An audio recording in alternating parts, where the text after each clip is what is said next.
Look at the whole cosmos spread out before you. See how every star twinkles back at the sky from the reflection on the water. Now imagine if all of those stars could be in your own cabin room. My name is Sevie. That is what I do here. As a mapmaker, my greatest mission in life is to count every single star. Can you even see the adventure that each light holds? Stick with me long enough and you'll find out. Hello, my name is Thomas. I'm a professional cabin boy here, and I will do the most unlikable chores for next to nothing pay. Cooking, cleaning, mending, literally anything, if you will just put me on board your vessel and give me a ride. I would love to leave. I don't really like living here. I will do the most atrocious things that you don't want to do. I will sleep in a pile of straw. I will put your socks on in the morning. I will spoon feed you. Just get me the fuck out of here. Have you ever thought of a raiding party of Swahagen, or stared down the vertical eyes of an obelisk? If not, then you have likely not met my people, the mighty Tritons. My name is Proximus Midnight, Knight of the Mid-Seas. My tribe, the Nalos, are sworn defenders of the oceans, protecting the mid-seas from what lies beneath. For the honor of the Tritons, I fight the greatest evil, spite the wicked, and exterminate the foes of the great Queen Mother, Eula Saltsmile.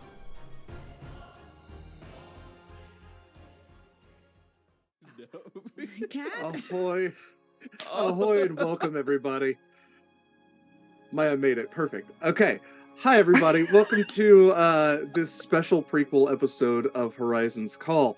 You might notice that I'm joined by some different faces, one very familiar face. But I'm very happy to have all these folks here with us today to for kind of a special occasion, because it is a charity one-shot. As for those of you who just watched the intro video that Eva was lovely enough to throw together, we are supporting Canine Companions for Independence today, which is a wonderful organization that's very near and dear to my heart. My parents, me being an only child, when my parents became empty nesters, they actually became volunteer puppy raisers with the program. They are on puppy number 9. All of the photos that you saw there were provided by my parents with full consent from them and the puppy recipient where that person was featured. So yeah, it's a great organization. It's been around for a number of years, and it is one of the few organizations in the United States that provides a full... Literally hit my mute button with my finger. It is the... Literally, I heard it click on this fucking mechanical keyboard. It is one of the few organizations in the United States that provides a fully trained service dog to the recipient or organization, in the cases where that may be, with zero cost to that recipient or organization. Many other organizations, not to say that they are bad for doing so, because it does cost a lot to raise a puppy, but will ask a recipient to fundraise potentially several $1,000s. A lot of times for people with disabilities, this adds just one extra stressor to something that should be providing them with assistance in life. So Canine Companions for Independence specializes for people with physical disabilities.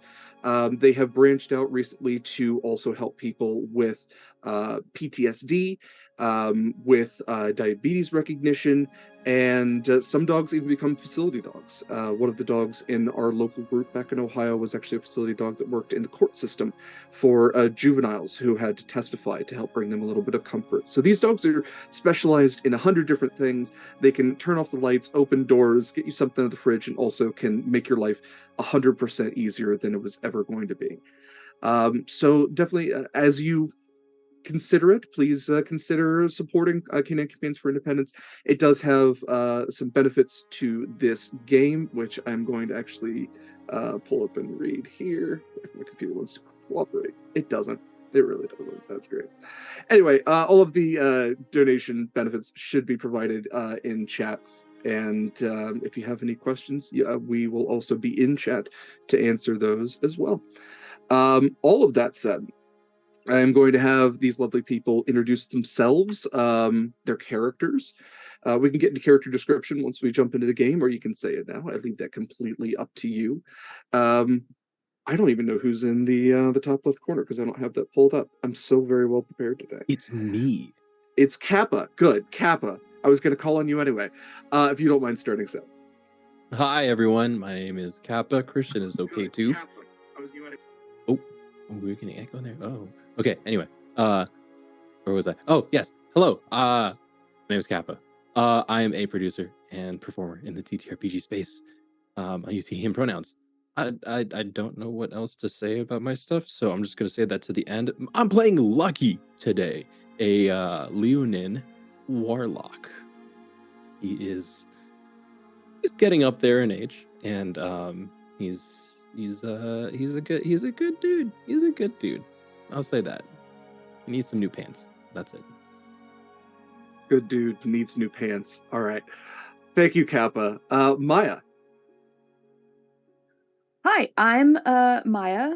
I do cosplay and D&D things on the internet sometimes. And I am going to be playing Thomas, a late, like a 18-year-old sorcerer. I didn't prepare for that. No, that works. That absolutely works. Shadow. Hi, everybody. I'm Shadow. I use she, her pronouns. I am a performer here in the TTRPG space. Yeah, that's great. I'm going to be playing Sevie, who is a wonderful half a snake lady, very large half snake lady, who is a bard. Awesome. And last but absolutely not least, Mikyl. Hey fam, I'm Mikyl. He, him pronouns. I'm playing Proximus Midnight. You might have heard of him. He is your Triton Paladin. Absolutely is. All right. Well, with that, let's do a little bit of a recap of sorts. Just to, if this is your first time joining us in the world of Damaris, the world of Horizon's Call, welcome. We're very glad to have you.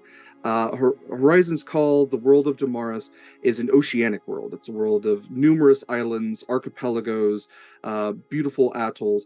It wasn't always that way. There was a deluge a couple thousand years ago that sunk everything beneath the waves.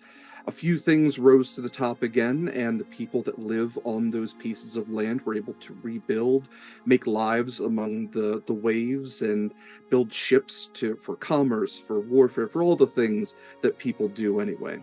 The people that already lived beneath the seas found their lands expanded even more than they ever had been before, and more than they ever dreamed. These new sunken cities, places that they could search for magical weapons or goods or items or even inhabit and expand their kingdoms.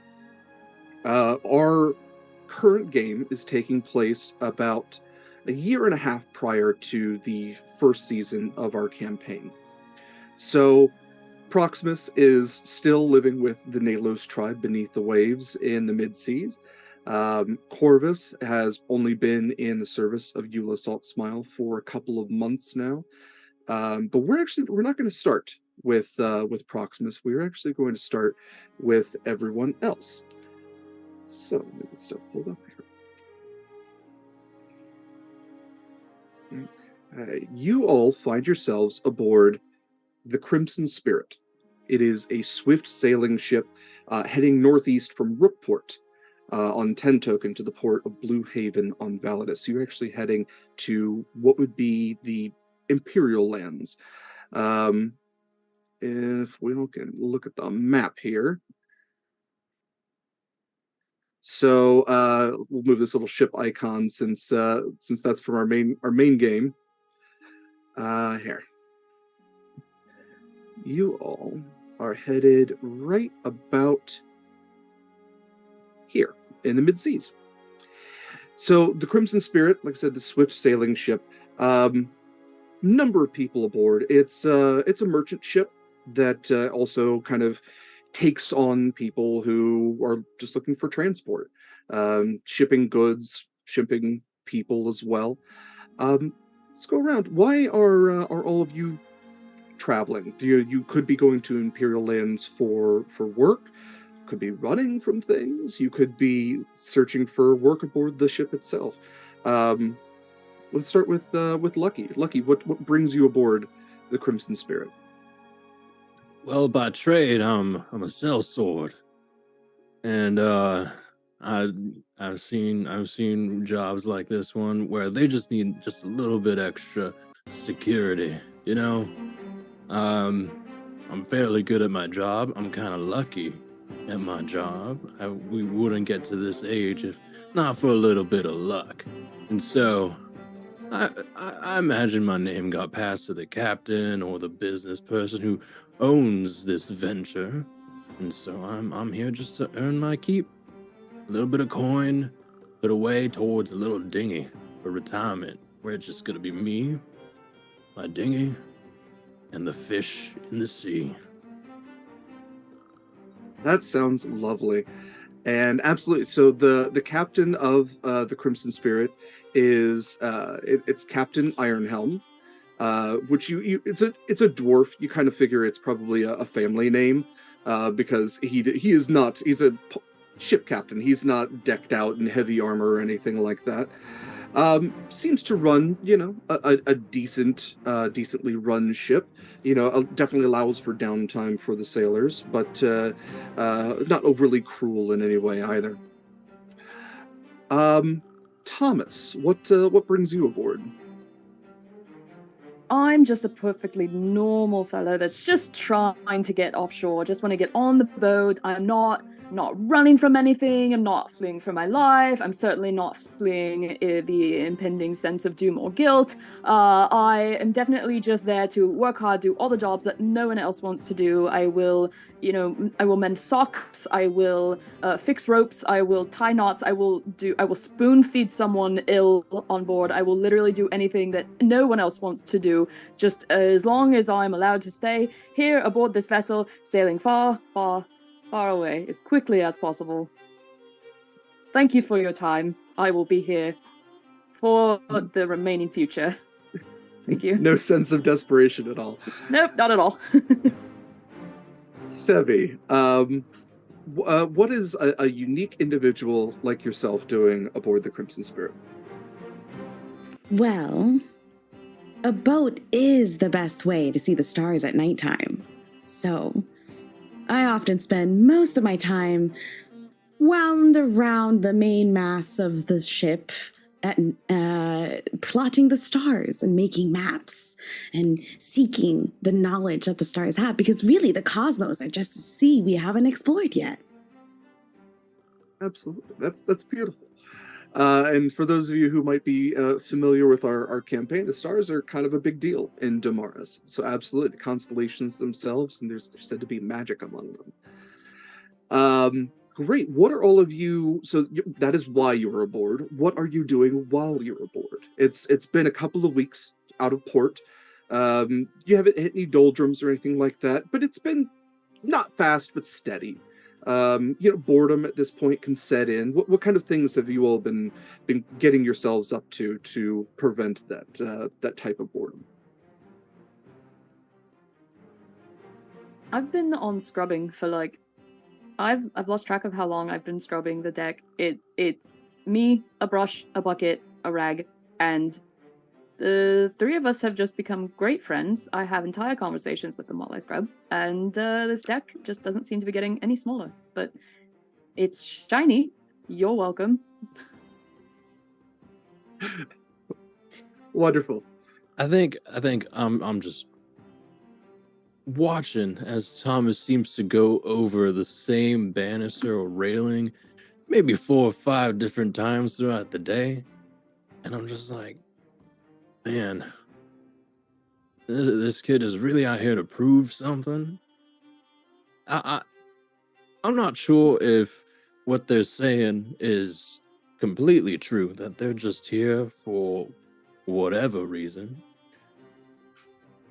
And I'll shoot a look over.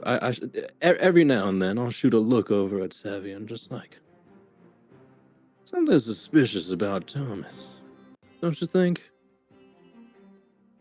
Oh, Thomas, absolutely harmless. Just a little enthusiastic. I don't know if that's the right word, but it's the only word I can think of. A little bit too enthusiastic for my tastes.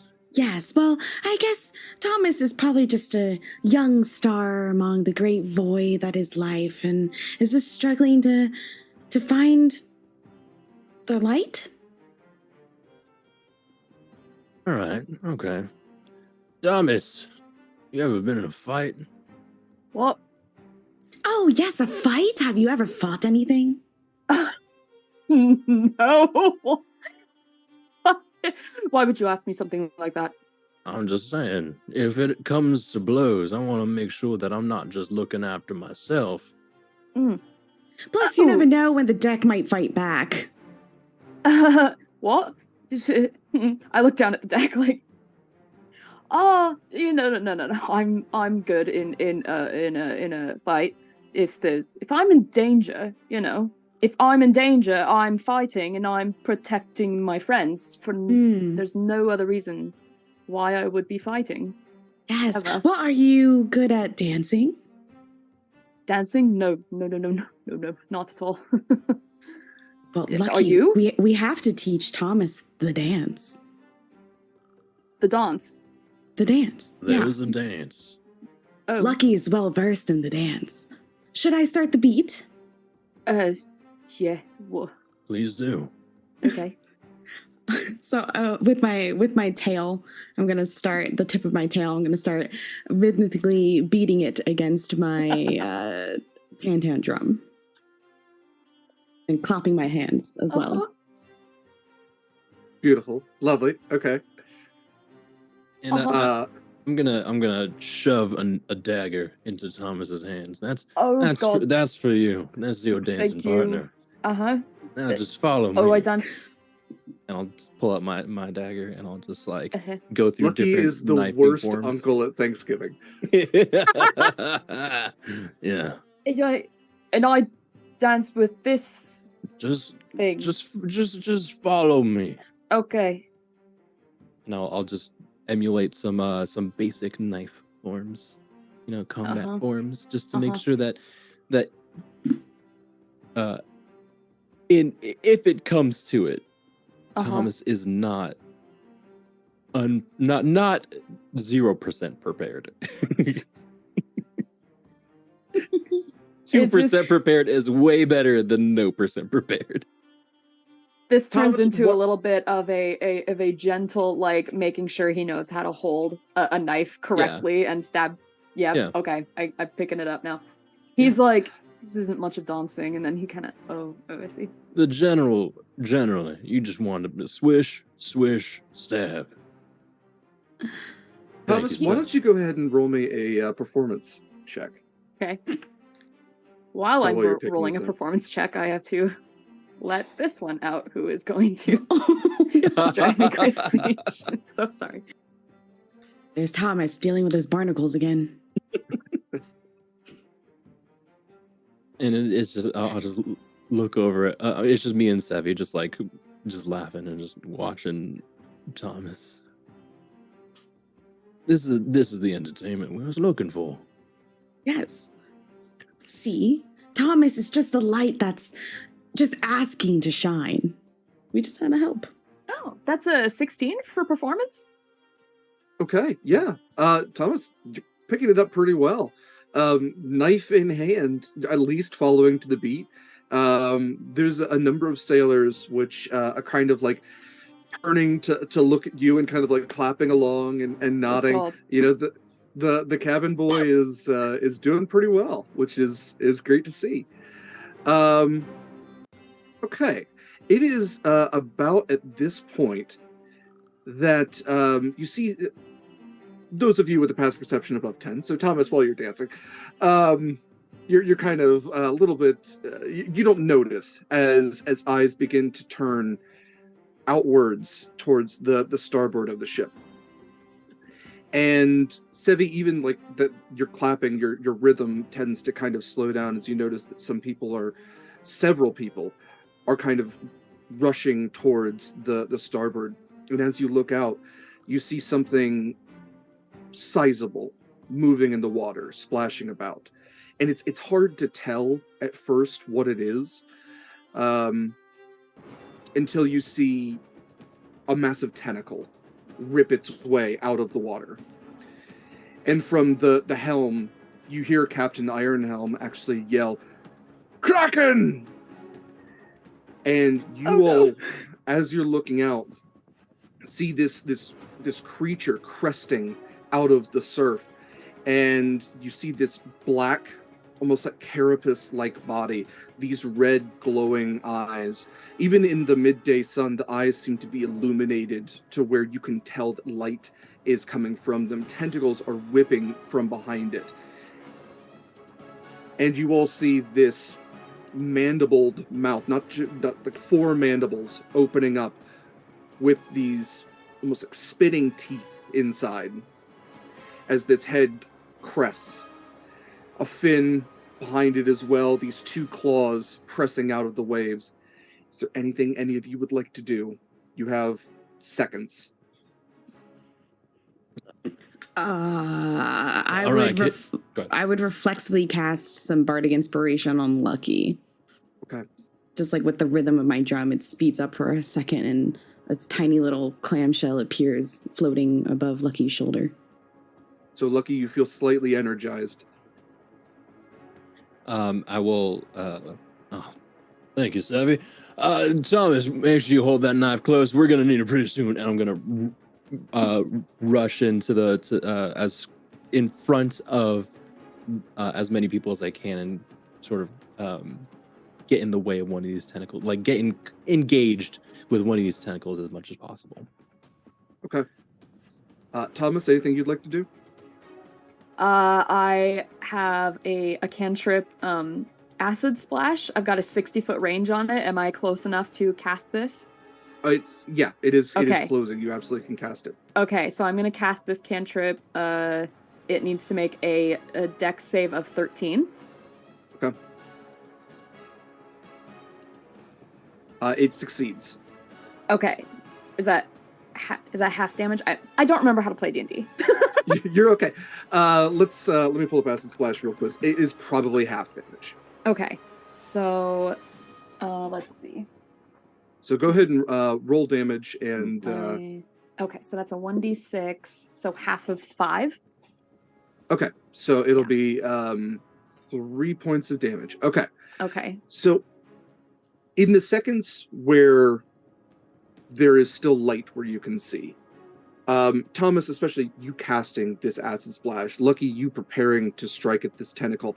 Lucky, you would see that the tentacle you're about to strike at is the one that Thomas hits as it crushes down on the ship, as these kraken teeth bore into the hold, into the keel of this ship. You would notice that where Thomas hit with acid seems to wear away this chitinous exterior, and you see metal beneath. And that is the last thing that you see.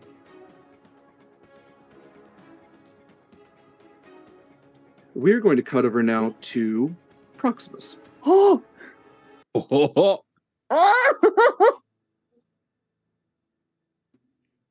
So, Proximus, you find yourself on an average day, deep in the mid-seas, in the trenches, living amongst the Nelos, this noble tribe of paladins and warriors who serve the great Queen Mother. How do you spend your days, typically? Proximus finds himself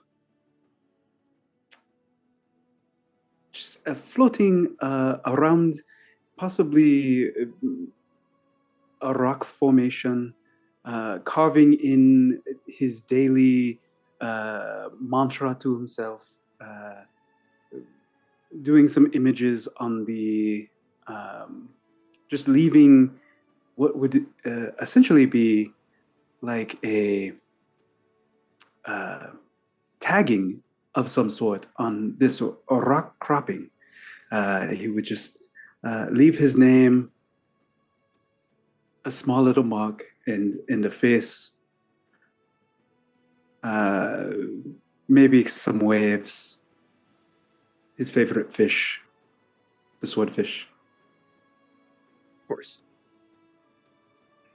So, Proximus, it's hitting what you believe to be about midday. They're deep enough that where the sun doesn't really shine as much. There's still plenty of ambient light to the Nalos. And to call them, a tribe is also to indicate that they do actually have a decent structure. They are noble Tritons. A lot of their structures are directly built into the natural rock formations of this trench. There are these beautifully carved archways and deep tunnels that they typically live within for protection in a lot of ways. The Nalos are not beings who really rely on walls in any way.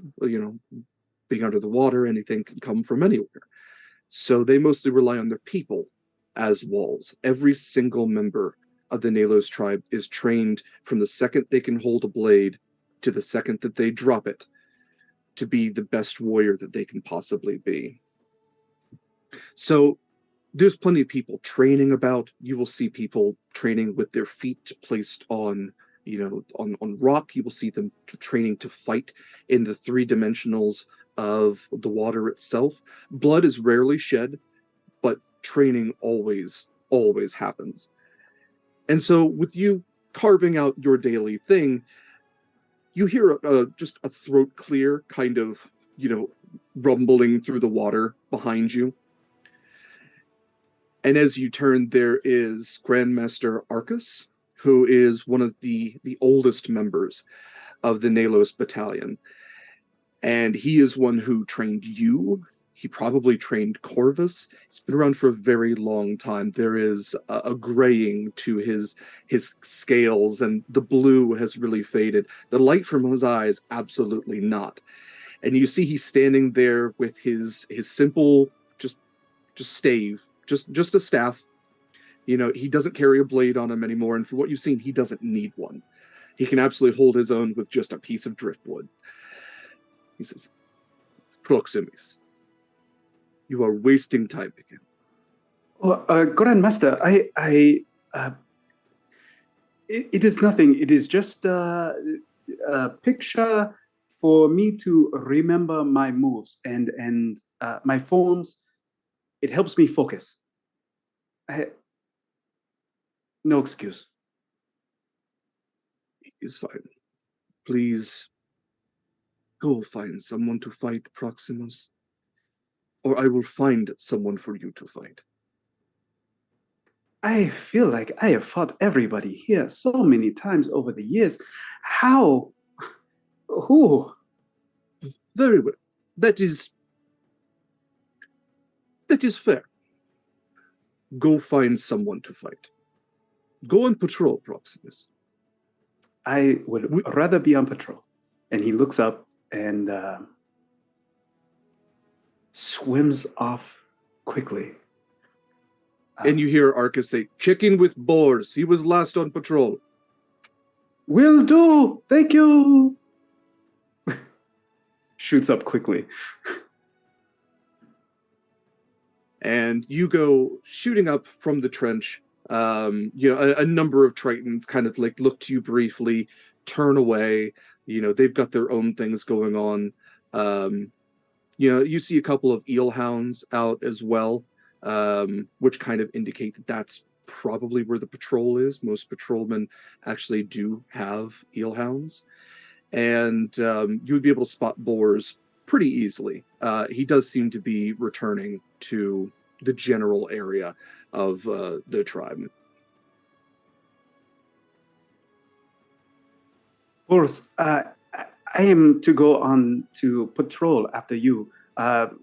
Did you find anything? Is there anything that I can do other than being here? There is never anything, Proximus. You know what? I heard this from one of the other patrols.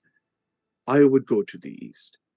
Somebody, Nivea. She was saying that she saw a kraken. Kraken? Obviously, she is looking for attention. I mean, we do not have krakens around here. That is the point of the Great Queen Mother.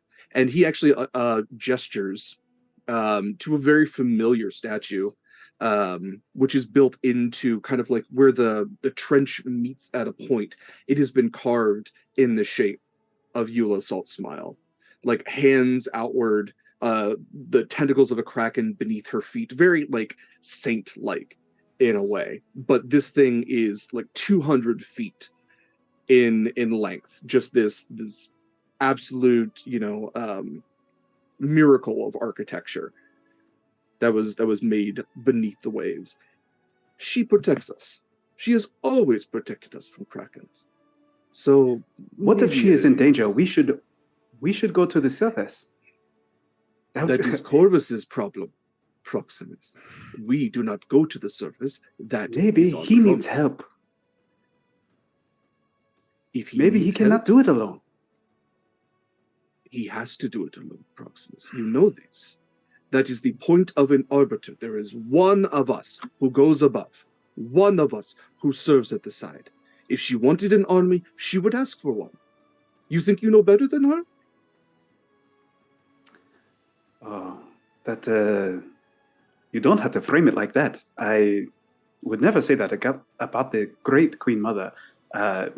She knows best, always, but I was just saying. All right, I will go to Proximus, the east. You have too much time on your hands. And he hands you a net and a trident. Just go look for a couple hours. Fight a giant crab if you can find one. Maybe bring home some food. Just don't get into trouble. I am so sick of fishing all the time. All right, I will go. Not because you told me to, but because I want to. And I'll be back. I'll check in with you if I see anything. Very well. May the Queen Mother be with you. May the Queen Mother be with you. Bye. You could hear him shaking his head behind you. All right, are you heading to the east? Yeah, he does kind of like a spiral up, aerial style, looking at the top of the sea, and goes to the east. There's too many Little Mermaids in this game. All right, actually, here, let's do this one. All right, Proximus, as you begin to head outside of the waters of the Nalos, beyond where the statues of the Queen Mother end, beyond where the structures are made, even at the surface level of the trench, the territory is kind of very easily marked, and you swim past a few of the border guards, those who just stand and watch and wait, and you head to the east, and you search for a while. Go ahead and roll me a survival check. Ooh, that's really good.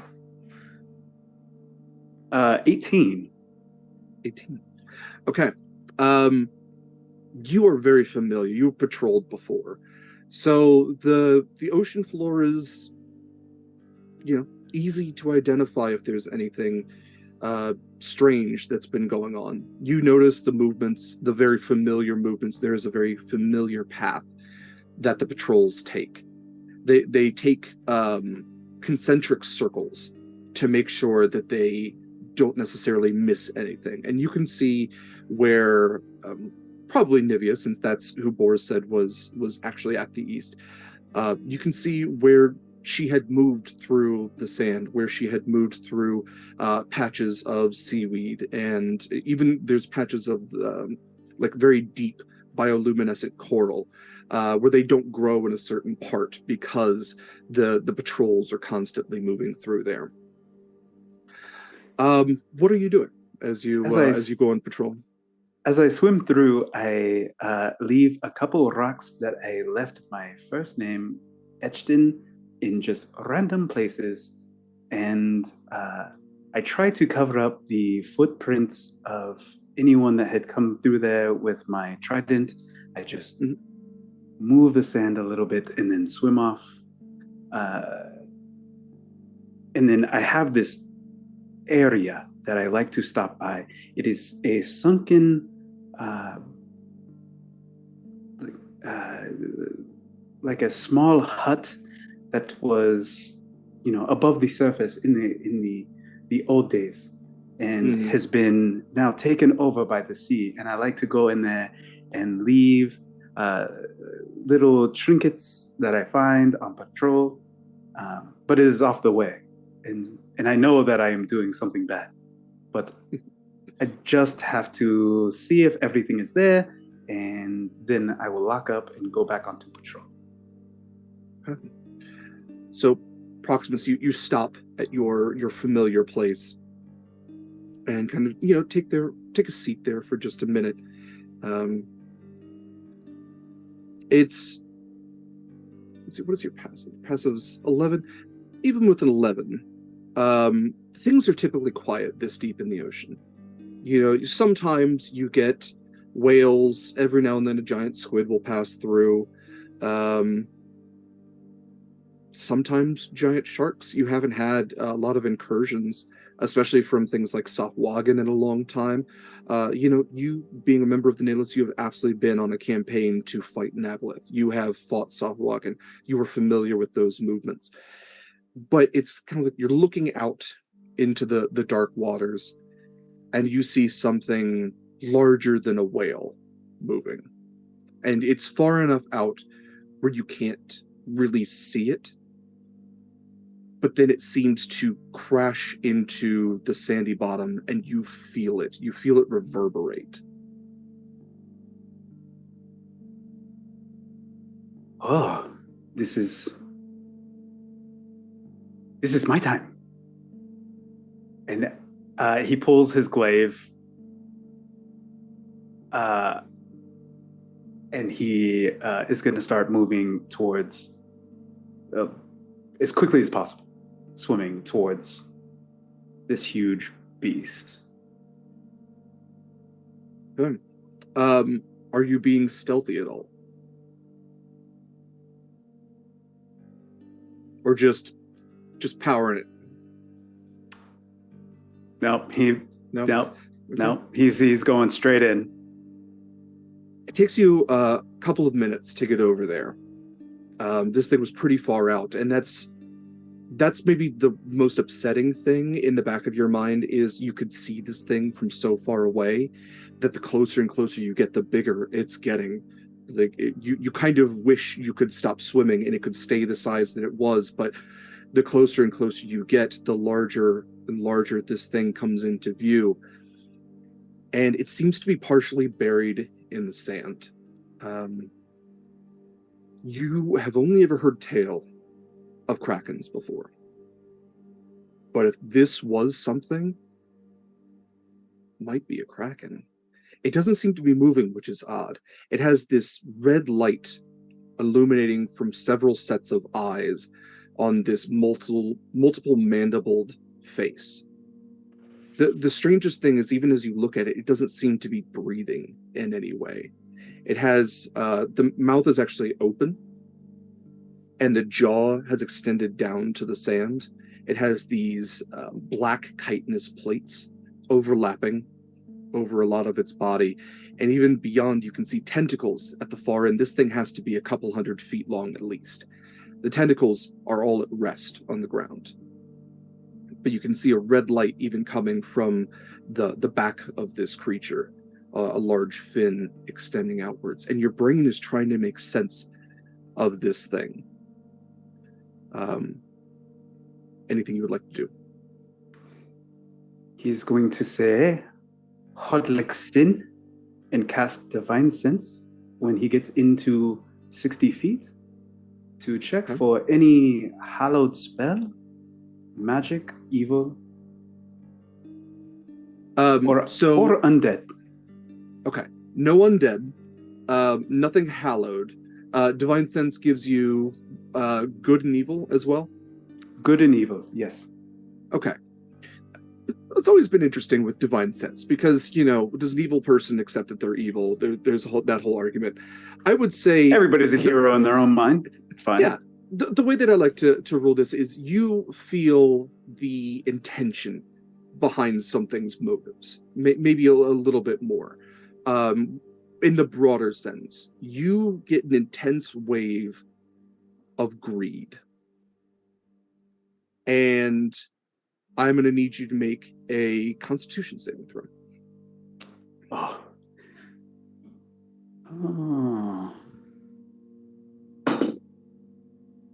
17? Proximus, you feel a sharp pain on the back of your neck, the impact of something. And your vision goes black. And when your eyes open, you find yourself sitting on cold metal, still dripping wet. As your eyes kind of focus, you look up to see that there is a humanoid figure dressed in all black, this strange face mask. It's kind of hard to tell if this is what this thing looks like or that it is wearing something. And you look beyond it to see sitting on a bed is a young person. We'll move actually over to another map here. Not a Triton. Actually, you see 3 other figures in this room besides the figure in all black standing over you. The person that is sitting on the bed has glasses. Actually, I'll let Maya, why don't you describe Thomas to Proximus? So Thomas has very Jonathan Taylor Thomas circa 1996 hair, kind of a reddish color, wears big round glasses. He's wearing a typical sailor's white shirt with the tie, a large compass around his neck, and a baldric, is that the word for the big thing that goes over the chest? And he's wearing then a kind of a navy coat, not in the navy, but at the color, and with a wide collar. And then he's got these raggedy pants that just go down, or trousers if you're in England, down to his just below his knees with patches all over. It looks like he has had to fix them a lot. And then these little brown penny loafer type of shoes. They're closer to slippers than they are real shoes. And he's got a knife on his belt. 2 knives now, actually, unless he lost the knife. He has lost the knives. Okay. Yes, so everyone is in this room, just to kind of set that scene. Mm-hmm. You have all been disarmed and disarmored if you were wearing armor. Okay, yeah. So he's no longer wearing the knife that he came with, nor the knife that Lucky handed him. Okay. Yep. All right. Lucky, if you would like to describe yourself in any more detail, you're welcome to. Yeah. What would someone who's never seen a Leonin before? So Leonin, they're lion people. Most distinct about Lucky is that he's got a tawny brown mane, except for one shock of silvery white that protrudes from the front and then down the side of his mane. He seems like an older fellow, even for Leonin. You can kind of tell that the wrinkles are there, and sort of, well, I mean, right now I assume he's passed out, right? But if standing, you can tell that he somewhat has a bit of a slouch, it just age is catching up with him, but he's still like big and powerful. So the arms and the legs are quite muscular. In terms of attire, he's got these pants that are stained and patched up, and a very simple shirt. And over that, he would have like those shoulder holsters, the ones that like fall underneath your arms. And if he has been disarmed, one of them is empty. Would he have his notebook? Would they have taken that away? I don't think a notebook would have been necessarily threatening to these individuals. Yeah. So let me give a little bit of something to the people who have been in this brig for a bit, since that is where you are. So to Sevie, Thomas, and Lucky, you all, when things went black, when the ship went under, you found yourselves underwater. You found yourselves drowning. Mm-hmm. And the last thing, so the ship itself, like the cannon, like powder was exploding in certain parts. The ship was being, splintered by the tentacles. It was being chewed on by this mouth.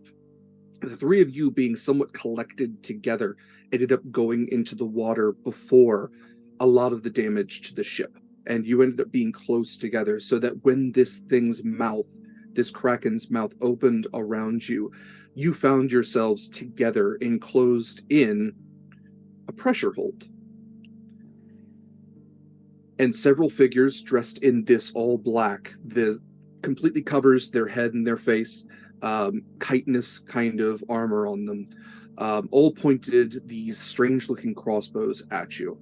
And Thomas, you would have been the only one to understand them, as they yelled for you all to drop your weapons, and they escorted you all through this metallic creature, through several different rooms, several different locks, into this brig. So you were disarmed. Thomas, you may have picked up a couple of things that they are speaking, because they are speaking Elvish. But for Sevie and Lucky, unless Thomas is translating, it's indecipherable to you. Lucky, you would be picking up a couple of things in writing. You do seem to be inside of a ship. There are certain signs indicating brig, barracks, med bay. At least as best as you can translate, because even for Thomas, this language isn't strictly Elvish. There's a weird dialect to it, where you're translating, but the sentences don't parse together super well. So I will give that all to you. You've been here for a couple of hours at this point, and so you can absolutely be conscious, or you can be sleeping, since you are in a brig and there are beds, and that is your right to do so. Okay, then in this case,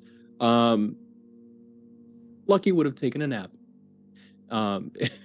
Encountering these three, Lucky is asleep, but you could tell that if standing, Lucky would be fairly tall, as most Leonin are.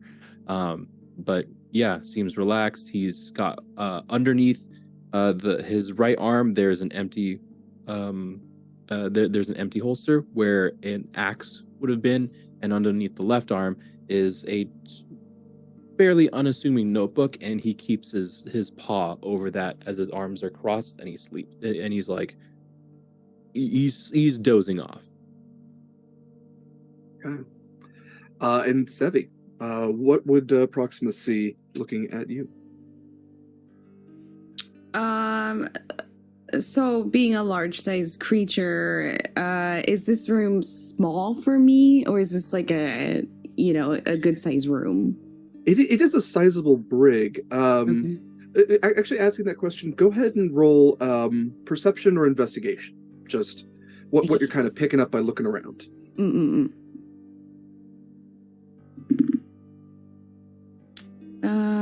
That's gonna be a unnatural 20 for perception. Great. Sevie, this is not meant to be a brig. This is a storage room at best. It is much larger than a brig would be. There's not your standard, chains holding the bed off the side of the wall. This has absolutely been repurposed for a brig recently. You can even see where there's like water stains where barrels have very clearly been kept and have kind of worn at the metal that the ground is made of.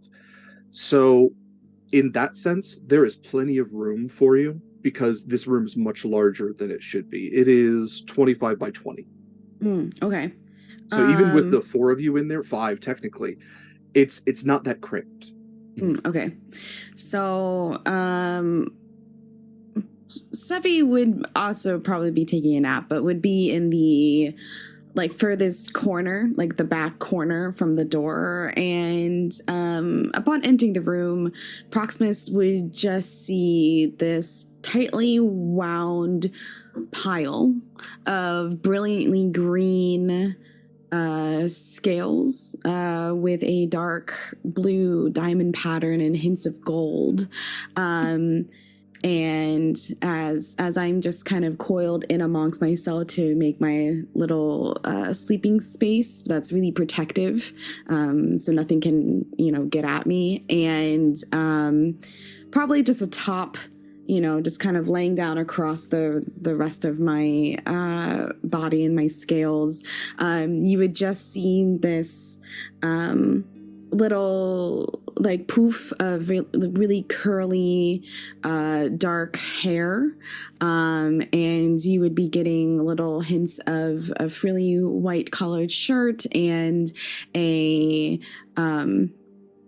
dark bluish vest situation going on, and you would also see that Sevie does have some markings on her face as she's kind of resting there and is asleep, and it's really clear that she is a larger sized creature, but is tightly wound amongst herself. Absolutely. Okay.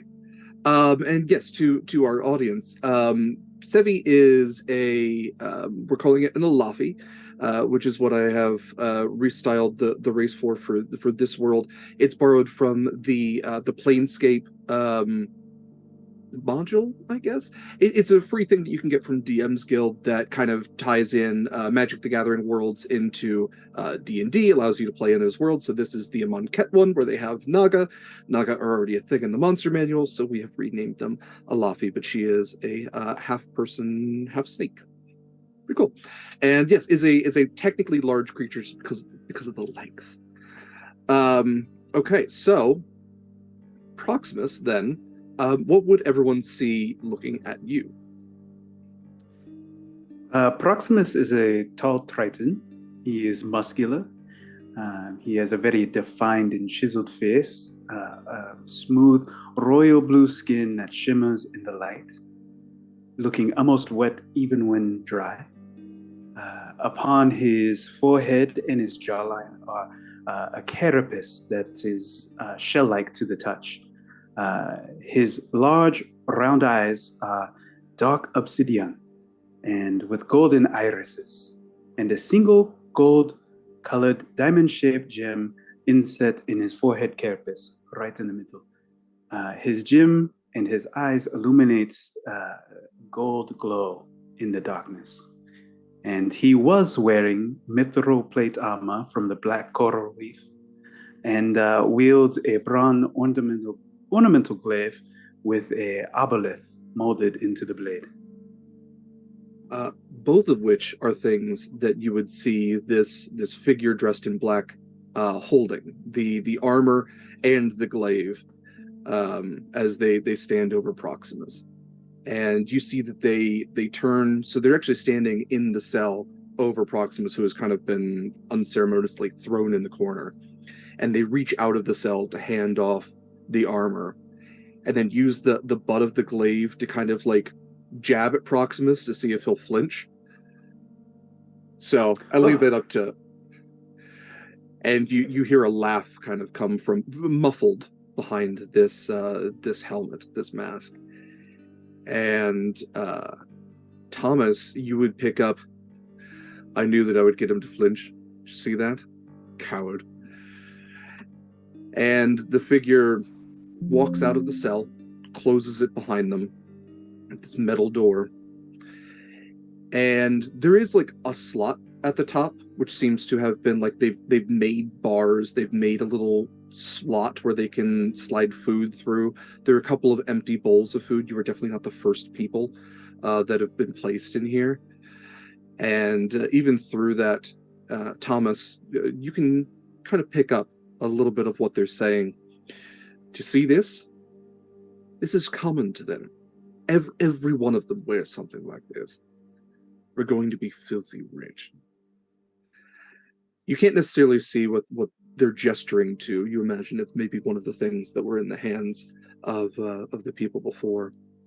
But as the door is slammed, it is, from what all of you have seen, it is dim light throughout the entirety of this ship. So it is definitely dim light in here. There is a single porthole window with bars that have been attached to your side of it. If you were to look out, it is endless ocean. Dark, endless ocean. What would all of you like to do? Are we seeing under the surface, or is it over the surface through that window? You are definitely beneath the water. Beneath. As far as you look, like above, below, there's nothing but water. Okay. I would definitely have been like awake and trying to listen to as much snatches of Elvish as possible.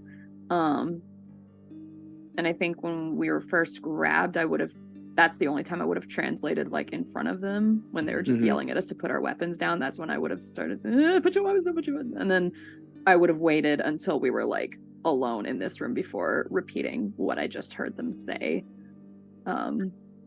But I didn't see what they're pointing at. They just said they're going to be filthy rich off something that they got from one of us. Go ahead and roll perception. We'll see what else you've kind of picked up in the hours since you've been here. Perception. Of course, I have a -1 in perception. Wait, what is the symbol? What is? Hold on, I don't know my dice yet. Is it the 1 or the 20? That is a great question. No, I found the 1, which means this weird symbol must be the 20. Woo! Because everything else is Numbers. Yeah, it's the 20. Natural 20. -1, so it's a 19 total. Okay. With that, you picked up quite a lot.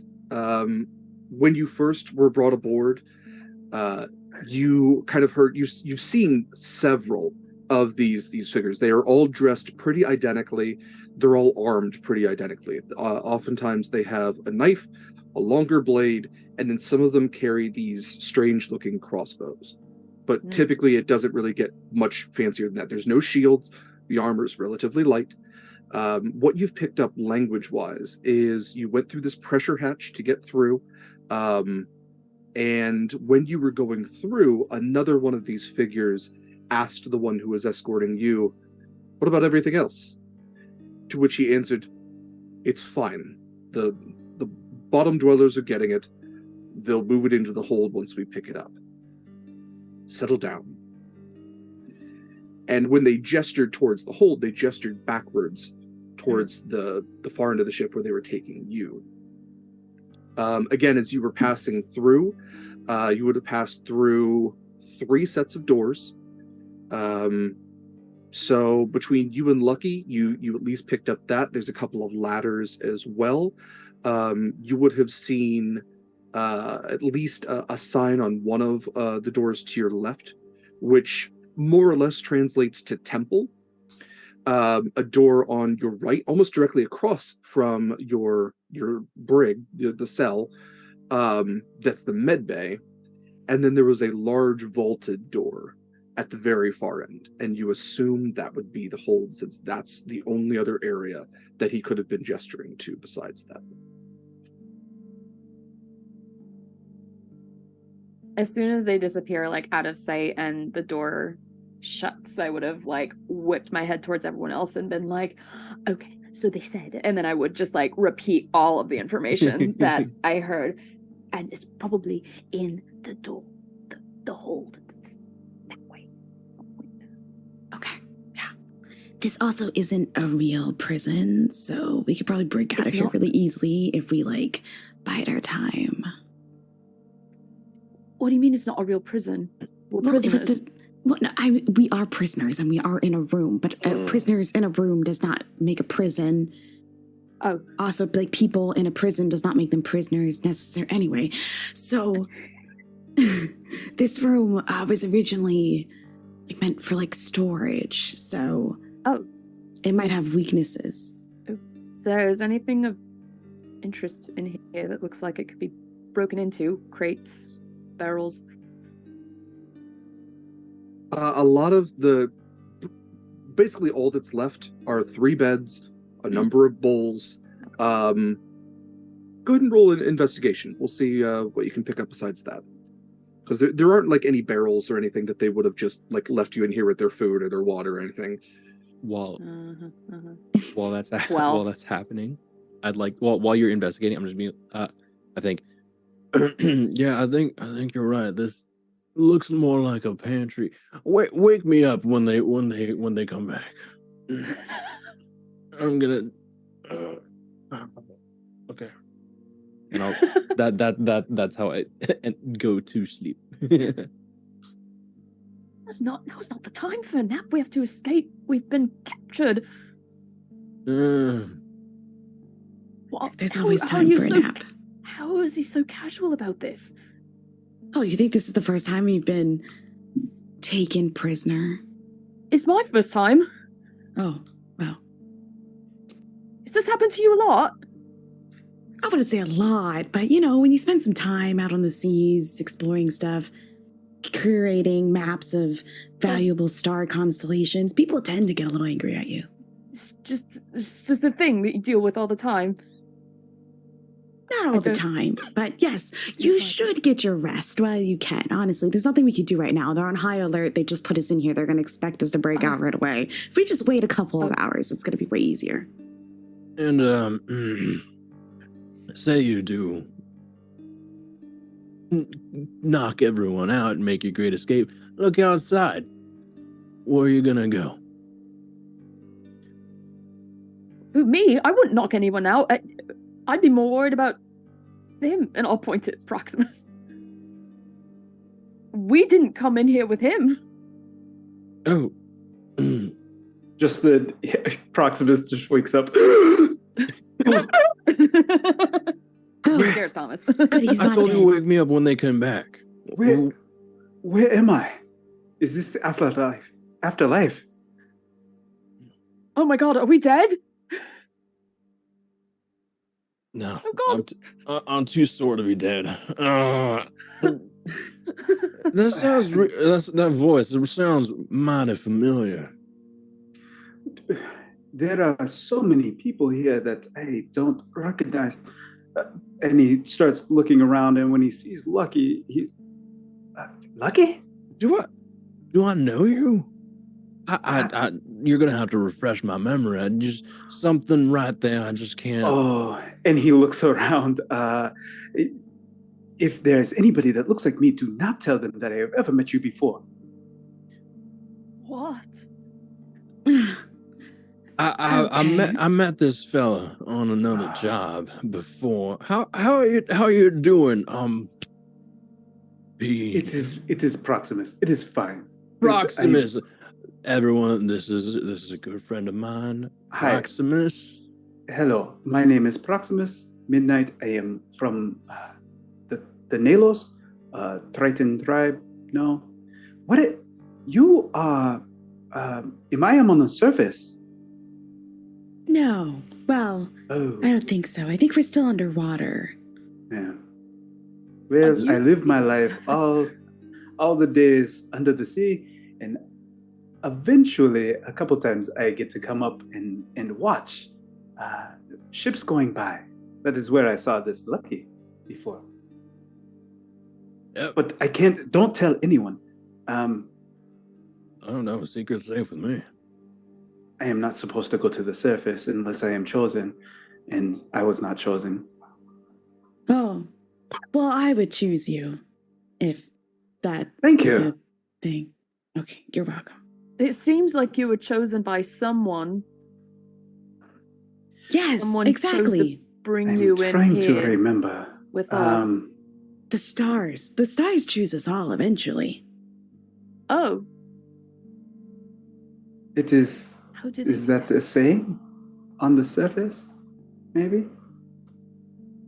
I think it's Alright. more of a fact, but yeah, it could be a Oh, saying. okay. Yeah. I have only seen the stars a couple times before, and they are beautiful. But Aren't they? I was Do hoping you- that we were on the surface, but where are we? And why Do you share are a common enemy, and that's why they've kidnapped both of you at the same time?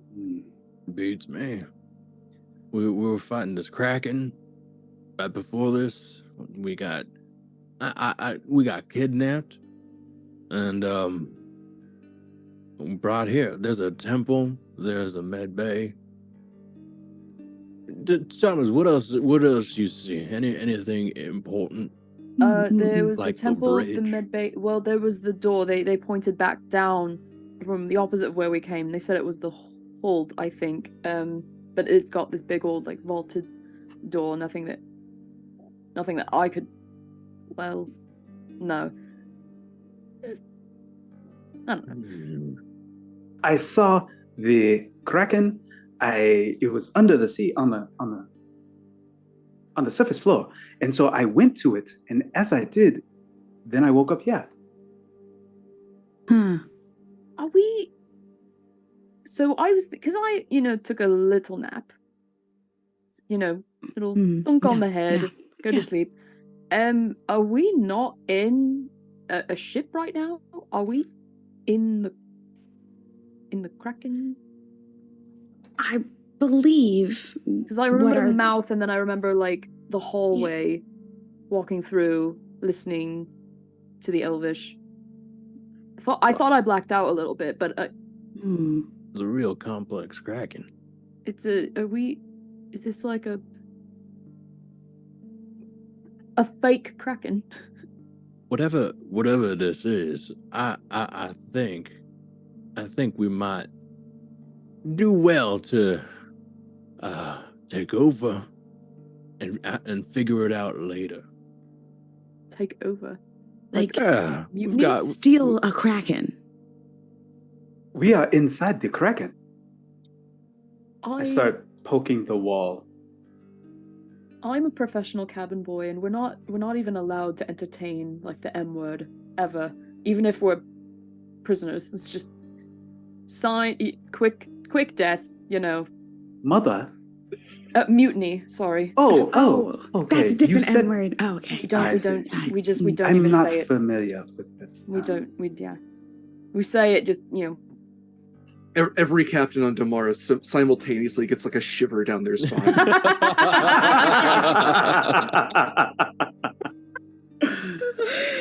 Oh no. Well, can it really be mutiny if we're not actually crew of the ship? I think it's more just stealing a ship if we're just people that ended up on the ship but didn't start the journey on the ship and then take the ship from the other people that started the journey on the ship and possibly own the ship. Unless they also stole the ship and then we're just doing justice. We'll call I'm it. going to need a flowchart for that. I was lost very quickly. Okay. And I start drawing one on the wall. We'll call it negotiations, a parley, if you would. It's just gonna take a little bit to get out of here. I'm gonna start looking around. I wanna observe this door, the door that that has been closed on us. Sure. There are no guards like watching us or anything. Just they closed the door and left. Yeah, so if you peek out of the bars, or even so there's bars at like eye level, average human eye level, and then there's a little slot where they can slip food.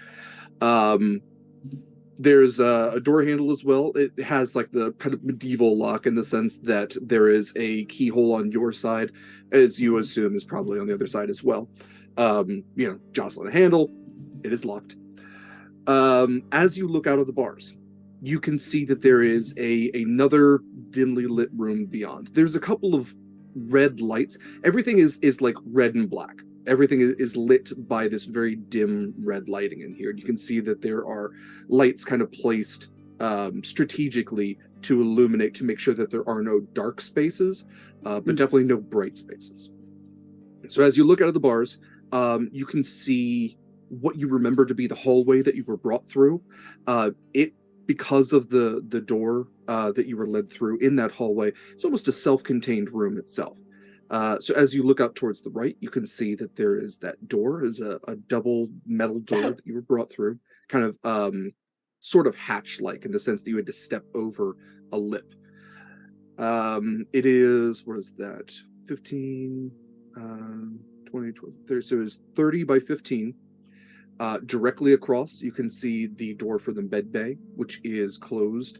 No bars or anything on that, but just single flat metal door. And then if you look to the left, you can see the large vault door, which you assume to be to the hold. It is actually cracked open just slightly. It has not been sealed all the way. Okay. And Sevie, since you actually specifically said this, as you go to draw your flow chart on the wall, you notice that some of the metal paneling is actually beginning to come loose. And there's like a corner where it's made of like all of these like different squares. Like it's not, this isn't like a thrown together kind of, haphazard kind of ship. But it definitely was, how do I want to say this? Not necessarily made by experts, maybe one of the first ones that was ever made. It's older. It's clearly seen some wear and tear. And one of the metal panels, like I said, the corner of it does seem to have kind of pulled off a little bit. Oh, Thomas, come look at this. Isn't this fascinating? Look, I told you that there would be a way out. Now we just have to pry the panels off the wall, and then perhaps we can slip through some gap between the wall and come out of some window porthole thing somewhere. Just like that. You make it sound very simple. Usually is. I don't. I mean, I have a little magic, but nothing that can pull panels away from a wall. I don't know that I'd be any help. Do you have the floating hand? I don't think I do. You need a floating hand? I've thought about trying to learn how to do it, but I've been kind of in a bit of a hurry, haven't really any time to practice. I can't conjure a floating hand. All right, kid, watch and learn, and I'll cast floating hand, mage hand. Cast floating hand. Hey, that's fine. Let's just make up spells. Floating hand. I cast floating hand. Support hand. Cast firm handshake. All right, so Lucky, you are peeking out from the bars. Where are you casting your floating hand? I just in the middle of the room. Like if I hear floating hand, I'm like, all right, I can do that. I'll look back into the middle of the room and just be like, okay, here you go. You just want to learn floating hand? Here you go. Here's a floating hand. So what is Lucky's mage hand look like? What we're talking color? Does it look like a Leonin paw, or is it like a floating Mickey paw? glove? Yeah, Oh it my looks God. like a floating. It's a paw. It's slightly translucent and has a bit of a what's it called? Like an after image as it moves around. So Love it that. shoots out Okay. from my hand, and then It's so yeah. good. It's Magic like toe a beans. maybe I want to say like a like white gold sort of Okay, yeah. glow. Mm-hmm, mm-hmm. Dig that. Okay. So Lucky has slightly, I'm not going to say illuminated, but you can see this kind of moving in the dim light. A mage hand. Oh, fascinating. Okay. My turn. And Sevie's gonna cast Mage Hand, and you're gonna see a little extra concentration on her face as the hand appears almost looking like a dragon claw at first, but then shifts a little bit to be more of like a webbed, clawed type hand that actually ends up to be a really dark purple. Yes. As it hovers next to the lion paw. I can't do anything like that. Just all showing off to Thomas. It's fairly simple. You just focus on your hand and make it go over there and do the things over there. Yes, Proximus like pry off this panel off the wall. Oh, so you need just you'll get it one day. We'll work on that. We have plenty of time. Sevie, what panel are we talking about here? This one right here, where it has a little gap, and you see how it's separated from the other one above it, and we just gotta slip in there and pry it back. All right, go plan. And how big is that opening? Currently, it's like enough where you could slip like maybe 4 fingers behind it. Like it's just the corner of a rather large panel. Mm-hmm. But it's one of those things where much to Sevie's idea, you probably could be pried back, and maybe even a bit of it. Just to offer this, you could probably snap off a piece if you wanted to try to lock pick with it. Or you could absolutely try to pry the entire thing off with a significant enough strength check and see what is on the other side. Heck yeah. All right, I'm gonna talk to my hand. All right, floating hand.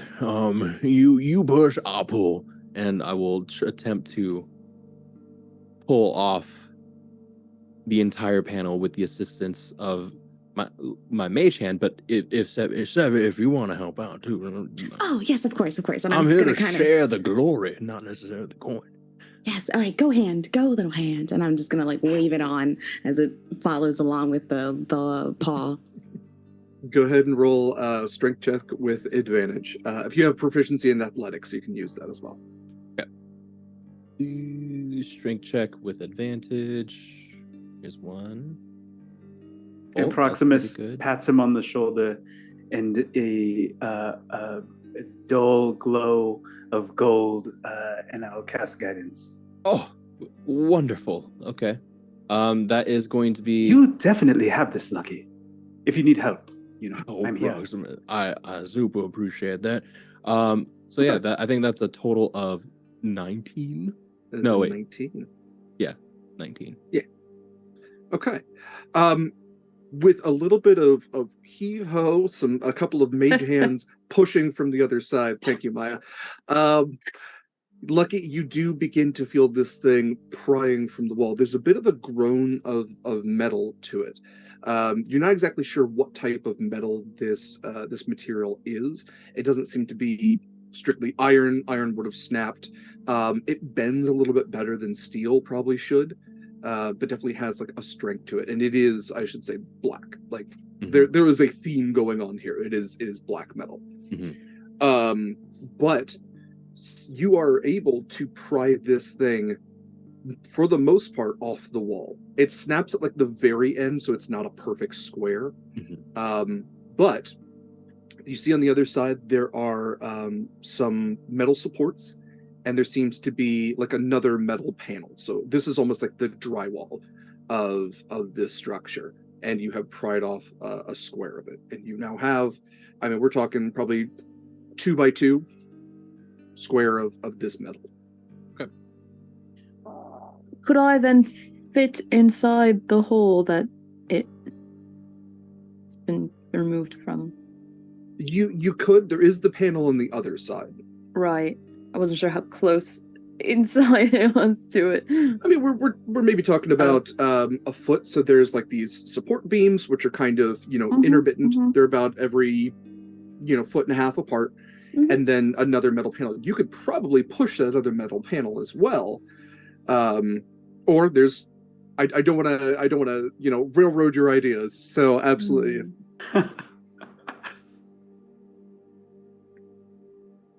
Sorry, go ahead. With the thing being on the other side, and we've just pulled this part off, were we planning on exiting through this, or because it's, and you're all. Well, my original plan was to exit through that door right over there, and I motioned to the door we came in. But I mean, if we want to go through here, there are merits to leaving through some unseen passages. Because what I was thinking is if there's a lock on the door that we came into, I can do this thing where I can move like a little bit of water and like change its shape and things. If someone were to if there's a lock mechanism that holds any liquid, if there's like water, or if I don't know, we could like spit in it or something, maybe I can and maybe get it to snap from the inside, maybe. Effectively rendering the lock useless, and we can just skedaddle right on out of here. That's what I was wondering, but I don't. I've controlled water, and I've never done it without like a puddle or a lake or a stream or the ocean. There's plenty of ocean, but it's not in here with us. Well, sure. So I don't know if if spit would work.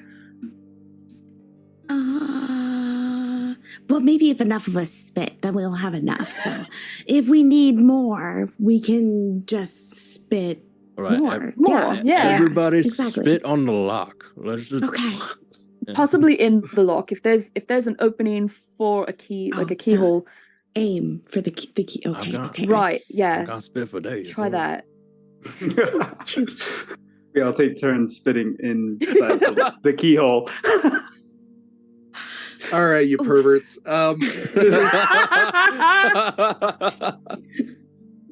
It is probably the second spit in that you actually hear the door begin to unlock and open, and it swings forward. And so mid spit, you hit like the lower torso of one of these black clad figures who is standing there. Thomas, you would pick up as they like quickly survey the room, see the panel that's pulled off, see the spit that's on them, see all of you just like kind of like hunched down at knee level with like way too much saliva in your mouths. And Thomas, you would hear they go, "What are all of you doing?" I immediately grab them. I was gonna say, Snatch. I'm gonna grapple them immediately. Okay. Go for it. Go ahead and roll a strength. Are there two people? It's just one. Okay. That's a 16. Okay. Let's see. They knock about with the panel. So they are absolutely grappled. Yeah, if you would like to use the panel as an improvised weapon, you may absolutely do so. Do it. Oh, yes. Okay, improvised weapon. What is that? Strength, right? It's strength. Strength based, yeah. Yeah, you actually, if you have a D&D Beyond character, I think it actually typically creates an unarmed strike. Oh, that's right. That's right. Oh, yeah. Oh, that is 9 total. You hit me in the shoulder. Oh, sorry, Proximus. It's a little unwieldy. It's him, this guy. But I'm trying. Hold him still. There's a reason Captain America has a circular shield, not a square one. Okay. Let's go ahead and we'll roll for initiative real quick here, since those would be your surprise round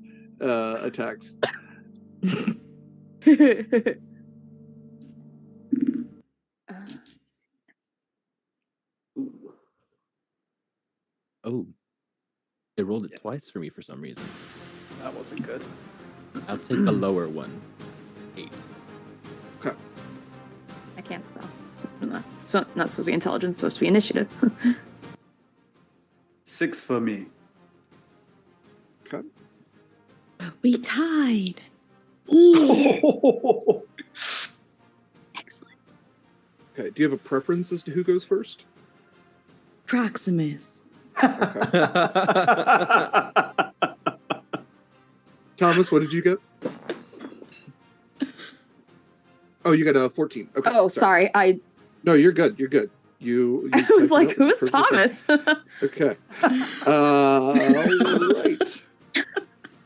Well, Thomas, you are first. okay. What would you like to do? So Oh, you have God. a grappled drow. I I gave it away what they are, but there you go. am going to. Let me check my spell real quick. I think what I'm gonna do is. Oh, that's a large spell with the cone. We're not gonna do that. Okay. You can if you want to. It's a fireball in the hallway. What could go Okay, wrong? I am going to. This is nice. Okay, I'm gonna like put out my hand and be like, "Ugh," and then a hand will come out, but it's not pretty like the mage hand that everyone else was having. It's like this. It looks like the skeleton of my hand just went and popped out, and it just kind of like through the air, and it's gonna scuttle up to the guy, and I'm casting Chill Touch. Okay. Yes. And on a hit, the target takes 1d8 necrotic damage. I love Chill Touch. It is the It is the worst named spell. It does neither cold damage nor is it a touch. It's a ranged necrotic spell. Yep. Yeah. Yeah. While we're talking about how like Naga and Lamia aren't actually Naga or Lamia, but hey, whatever. Yeah. Okay, so it just says, oh, it's a cantrip. I'm sorry, I was looking for the save. It is just Roll a cantrip. So you roll So spell attack. I will do that. Roll d8. That's a 5. Okay.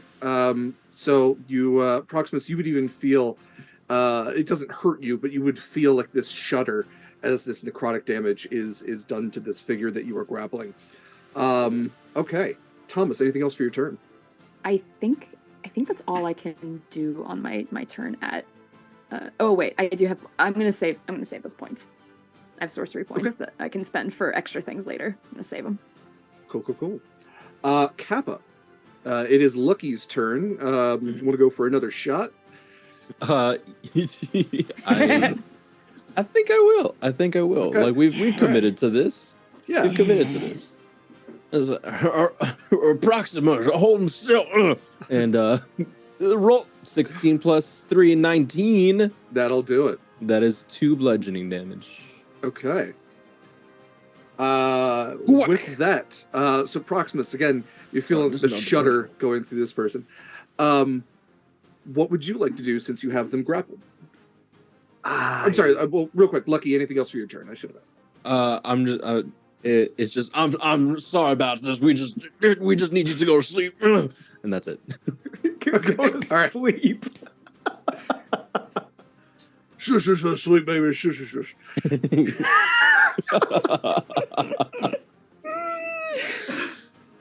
Oh,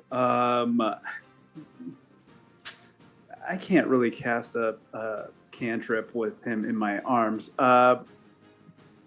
But can I push it? Can I, let him go? Bonus action, let go. Yeah, I mean, technically, you can cast a cantrip as long as it doesn't have the somatic component to it, where you have to have your hands free. Yes. Good point. Nope, instantaneous. Verbal or semantic. Yeah. Okay. But yes, you can absolutely push and cast if that's something you would like to do. Yeah, so I'm gonna shove him. Just give him a quick little, away from me, and toll the dice and toll the dead, and he's been damaged. Yeah. Oh yeah. All right, we'll get these D12s out then. 7 necrotic damage. Okay. Proximus, are you intending to do this? Toll the Dead is one of those spells. If you would like to use this non-lethally, we can say maybe. Oh no, I definitely don't want to kill him. I want to knock him out. Okay. Yeah. Okay. All right. If that's going to do it, then yes. They hear the toll of the dead, but go unconscious. With that, this toll of the slightly sleepy, toll of the unconscious. Yes, Sammy, nice. With that, you see this figure crumple to the floor. The door to the cell open behind them, and with that, we are going to take our break because we're a little bit over for our halfway mark. Well done taking out your first enemy, everybody. To our audience, thanks for sticking around. Thanks for all of your wonderful donations so far.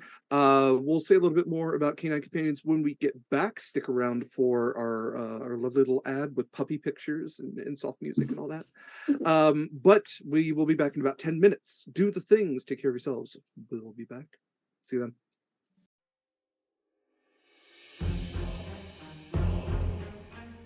Avast me hearties, ahoy on all that. Welcome back to Horizon's Call, special Proximus prequel episode in the belly of the beast, which our players probably get the meaning of that name now. It was a very mysterious one for a little while. So this prequel one shot, of course, is special because it's celebrating Proximus and telling a little bit more about some experiences he might have had before he came to the surface for the first time. But also we are raising money for Canine Companions for Independence. We have actually passed the $100 mark, so thank you all for donating what you have so far. That means a lot. Canine Companions, again, to say this, is a almost completely volunteer-led program that provides a fully trained service dog to a recipient for zero cost to them. So anything you donate goes forward to helping a person get a companion that will make their lives easier, make their social interactions easier, just basically make life a little bit more livable for people all around the United States. A little bit more about CCI while we're kind of talking about it. All of the puppies are born and raised in Southern California. I should say they are raised to a certain point, at which point it is about a month into being a puppy. They get flown all over the country. It's actually by volunteer pilots who fly these puppies all over the country to their volunteer puppy raisers. My parents were volunteer puppy raisers. They've been doing it for almost 10 years now. They're on puppy number 9. 10 years, is that right? It's got to be longer than 10 years since I went to college in 2012. I guess that's 10 years. Yeah, okay. Yeah, you're good. No, wait, that's when I graduated college. What is time? 2008. Oh, okay. Okay, a little bit more. So yeah, because I was trying to do the math. So a volunteer puppy raiser will keep the puppy for about a year and a half. During that time, they basically train a puppy. They train a puppy to be a full-fledged dog, on top of the fact of training them to do specialized tasks and goals for people. A volunteer puppy raiser is not teaching any of the specialty kind of things, such as turning on and off lights or opening doors or even picking up credit cards off the ground. But they are teaching kind of like steps to get there. They will teach a dog to jump up on and put their paws up the wall and hold that there. That will then lead them to hitting a light switch. They'll teach them to pick things up off of the ground, to bring certain things, to identify objects. Honestly, there is nothing cooler than seeing a dog pick a credit card flush on the ground up and hand it to a cashier. That is something that they are fully trained to do. So in addition to 1,000 other things, these dogs provide a whole quality of life to these people. So you are helping to provide that. Once the volunteer puppy raiser has done their approximately year and a half, the dog goes to advanced training, which I like to call puppy college. At that point, they actually have a success rate of about 20%. So they are very strict in what a service dog is going to be. They are not going to provide a person with a dog that cannot provide all of the skills and abilities they need to in their daily lives. When that 20% of dogs does pass, they get paired to a recipient or organization, and then they basically live the rest of their lives up until they start to become geriatric dogs, older dogs, at which point they retire and live their best comfortable lives. If you have any other questions, thoughts, anything like that about CCI, Canine Companions for Independence, you can check out cci.org. I think it's also canine.org. It's the same website. You can also, I believe, sign up there to receive dogs that are part of that 80% that do not pass. If you would like to receive a fully trained dog, there is, of course, a donation that is asked when you do that. But as my parents could tell you, having 3 now change of career dogs, it is absolutely worth it. So with all that said, let's jump back into our game. Our players have just taken out their first 2 enemies. I'm sorry, first enemy, I should say. I'm getting numbers mixed up here. Let's get some music. It could be 2, going. too. It could be 2. Yeah, absolutely. Yeah. What are numbers? Okay. The first one was a panel. So you all are now standing in your cell. The door is open. You have this unconscious figure lying at your feet. What would you all like to do? Do we run for it? Well, we need to commandeer the vessel. Otherwise, we are not going to survive very long underneath the sea. Well, first of all, and I'm going to look for some keys or something.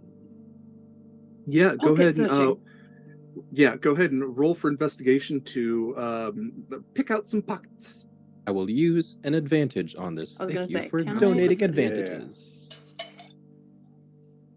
Okay, that was 23. Yeah, that'll do it. Okay. So, first things first, you're kind of going through pockets. Are you removing the helmet mask as well? Sure, yeah, people leave keys in those all the time.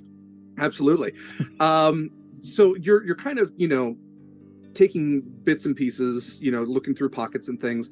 You obviously find the dagger. You find a short sword as well. This individual is not carrying one of the weird crossbows. So that's as far as they were armed. As you take the helmet off, this is a drow, which I kind of let slip before, but they have, this is a male drow. He has short cropped white hair, this kind of dark purplish, blackish, bluish skin. He is unconscious. The armor he's wearing, which you can kind of tell from the helmet, does have a somewhat magical quality to it. You can't necessarily determine exactly what it is, but it's the entire armor set seems to have magical quality to it. As you continue to pick through, you can find there absolutely is a single key. You reason it to be a key. It's not very traditional looking in the sense of long bar with teeth on the end, but this is probably the closest thing. It is completely circular with different prongs sticking out at different intervals. Very cool. And you would reason the way that this is made probably is for whatever type of locks they would be using here. Other things you would find is a small vial with a venomous spider in it. Still alive, kind of just crawling around inside this vial. Okay. I'm going to distribute the weapons. Anyone want a short sword? Here's a knife. Here you go. I'll let you decide what you want. Is anyone feeling particularly deceptive today? I figure we could have one of us wear the armor and pretend like we're one of them in case we're walking through and need, do a little bit of smoke and mirrors. If you were to for example, talk about how deceptive I feel on any given basis, but you put it at a numerical value, it would be like a 5. Okay. As in a +5? Yeah, like a +5. Okay, that's like a +5. Yeah, like a scale of 1 to +5. 20. I'm a 5. Yeah. Okay. Well, if the gods rolled the dice, they'd be like, you know what? He should get a +5. the stars do smile on you, Thomas. That didn't fit me anyway. God, do they have mouths? Oh my gosh, Do do they? they have mouths? Well, they have to if they're smiling. Oh, Oh, that's intriguing. I don't know if I like this conversation anymore. Okay, well, anyway, it should not be me for obvious reasons.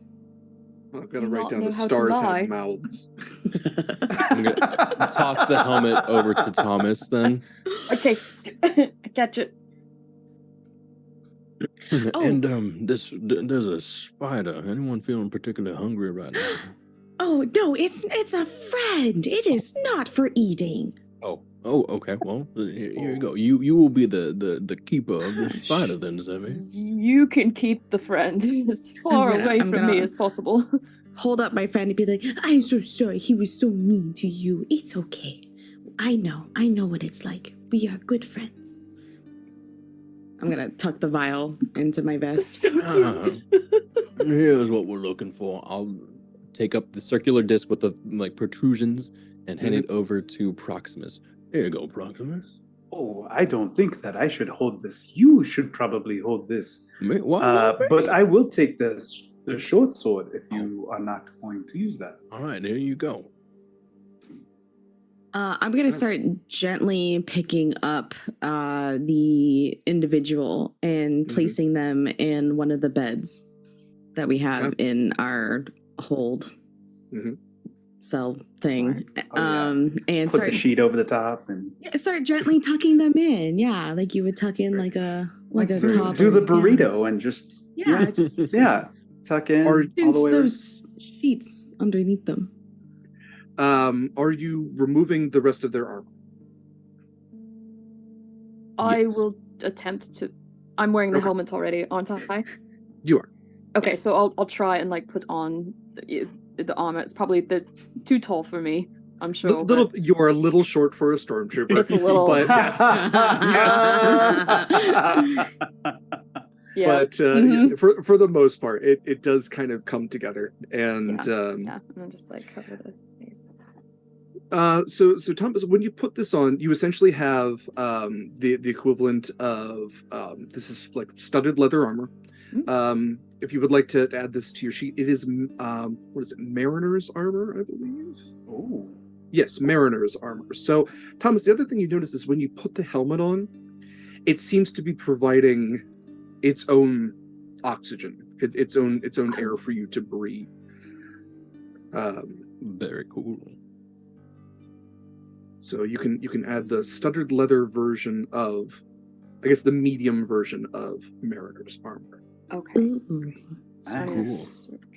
yes. And as you look at the gloves, there seems to be webbing between the fingers. As you look at the feet, they kind of split off and have a little webbing there too. So it's not full flippers or anything, but you kind of get the idea that it's streamlined. There's almost like fins that are built into the arm guards. So you kind of get the idea that you could move more swiftly through the water. So there's a Mariner's scale mail, which is the medium, and then there's a Mariner's studded leather, which is the light one. Which one should I grab? Go ahead and grab the studded leather. It'll be the light version of it. Okay. I apologize. Yeah. Thanks. Okay. Have you So ever you- come across these before? These elves, these type of elves before?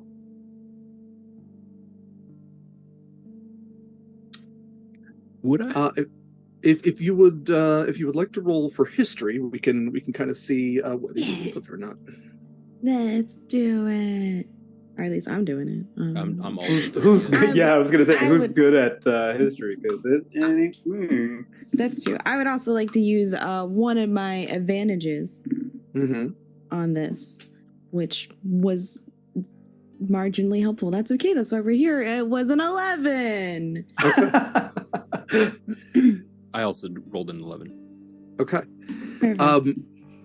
The two of you, to the best of your knowledge, when the deluge happened, so many centuries ago, it is said that the Underdark flooded, It's literally the lowest point. There are underdark openings all over the place. So when the waves literally were hundreds of feet in the air, the first thing to go was the underdark. That's where the drow were. Oh. Every now and then somebody says that they saw a drow. Very rare. Often considered just a myth, or maybe just, a misunderstood sighting. Maybe an elf covered in darker tattoos. It happens. Maybe that it's just tall tales. The drow were said to all but be gone.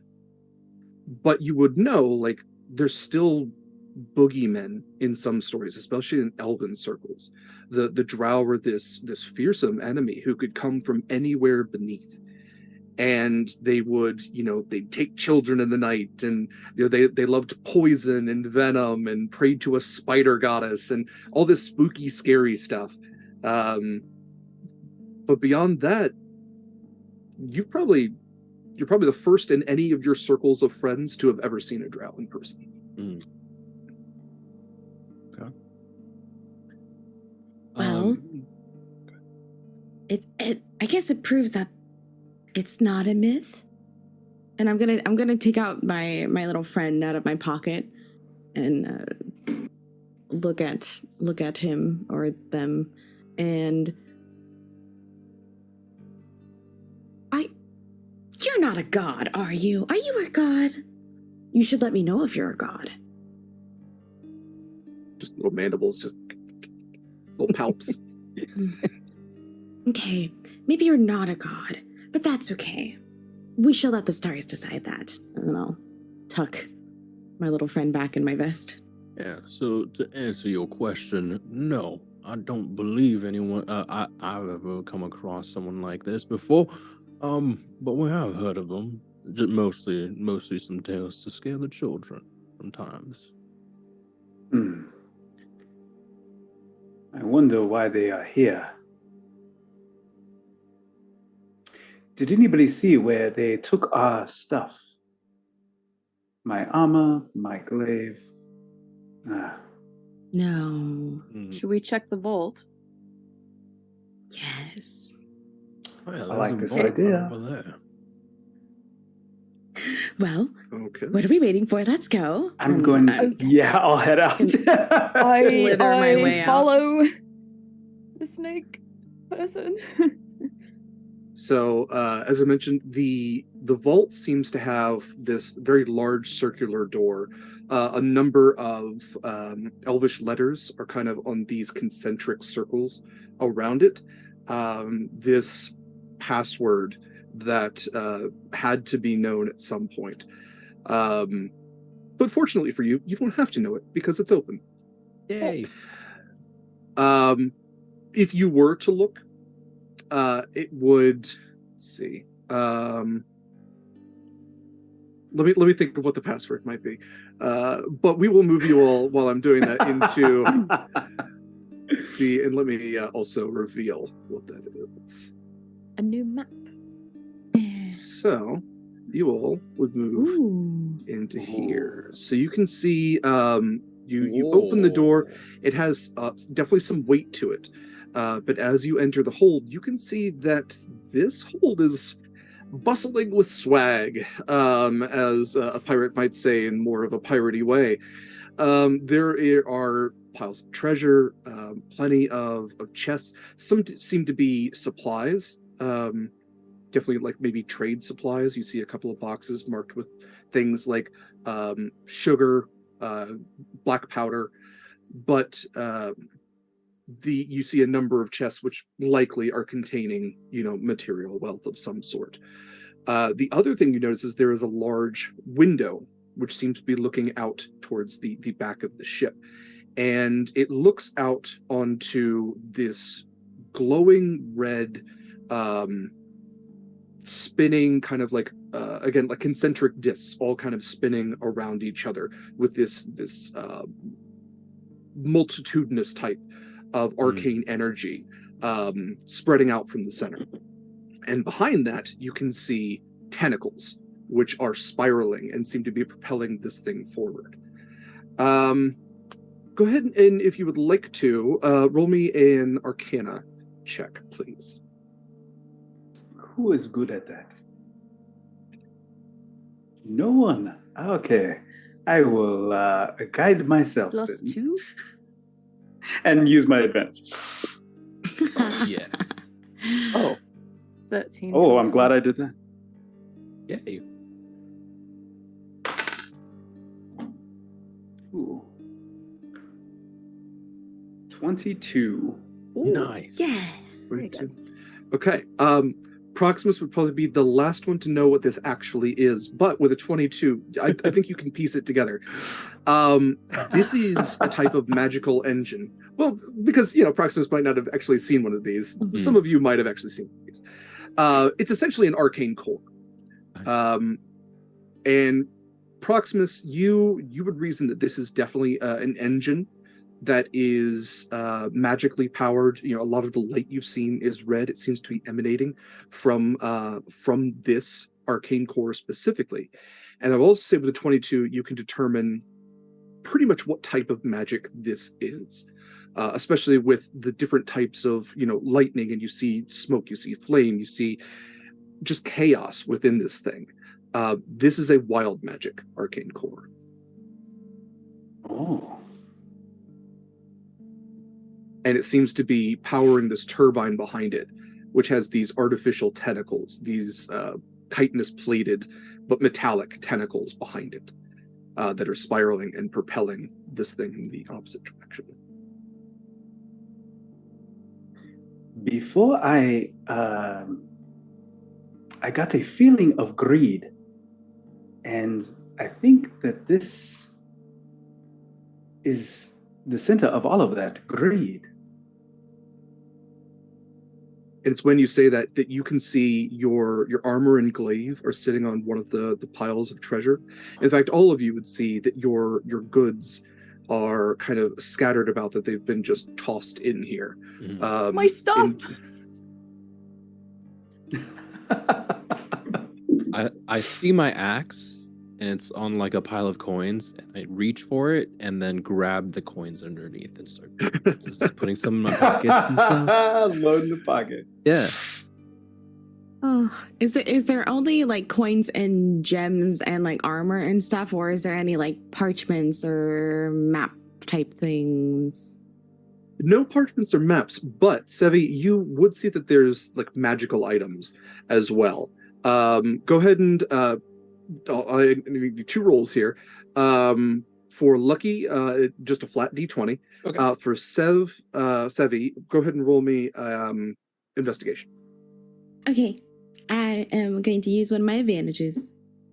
Didn't need an advantage. I rolled a nat 20. Woo! So Lucky, you were able to paw 20 coins, 20 gold coins, Yes. into your pocket. Yes, for the dinghy. Ooh. For the I dinghy. would get my knife, and I would also start trying to I'd like grab a pocket and just like a pouch and start just like trying to like fill it up. Sure. Okay. I got a 16 with that investigation. Okay. So Sevie, you notice a couple of things. First of all, the first thing that catches your eye is I just lost the word for it. The immovable rod. You notice an immovable rod. You notice an amulet of health. Let's see. You find boots of speed. And one last thing here. You also find, let's do a flame tongue, which is it is a long sword flame tongue. Ooh. Oh. Y'all, I found presents. Come and see what the stars have given us. As long as they're not smiling, anything's fine by me. If they're giving us things, they might also have hands. I just, I have so many more questions now. Appendages, yeah. The stars have Yes. teeth and tentacles. Why would you do that?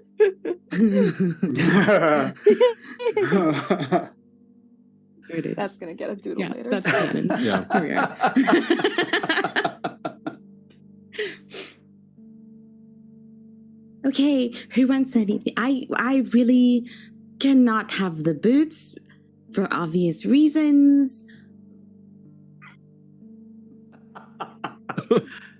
Oh, Yeah. oh, right, yeah. Right. Yeah, I right. don't Yes. have feet. I didn't- Okay. I'm- Yes. I didn't even think it's- about. I'm so You know, sorry. it's fine.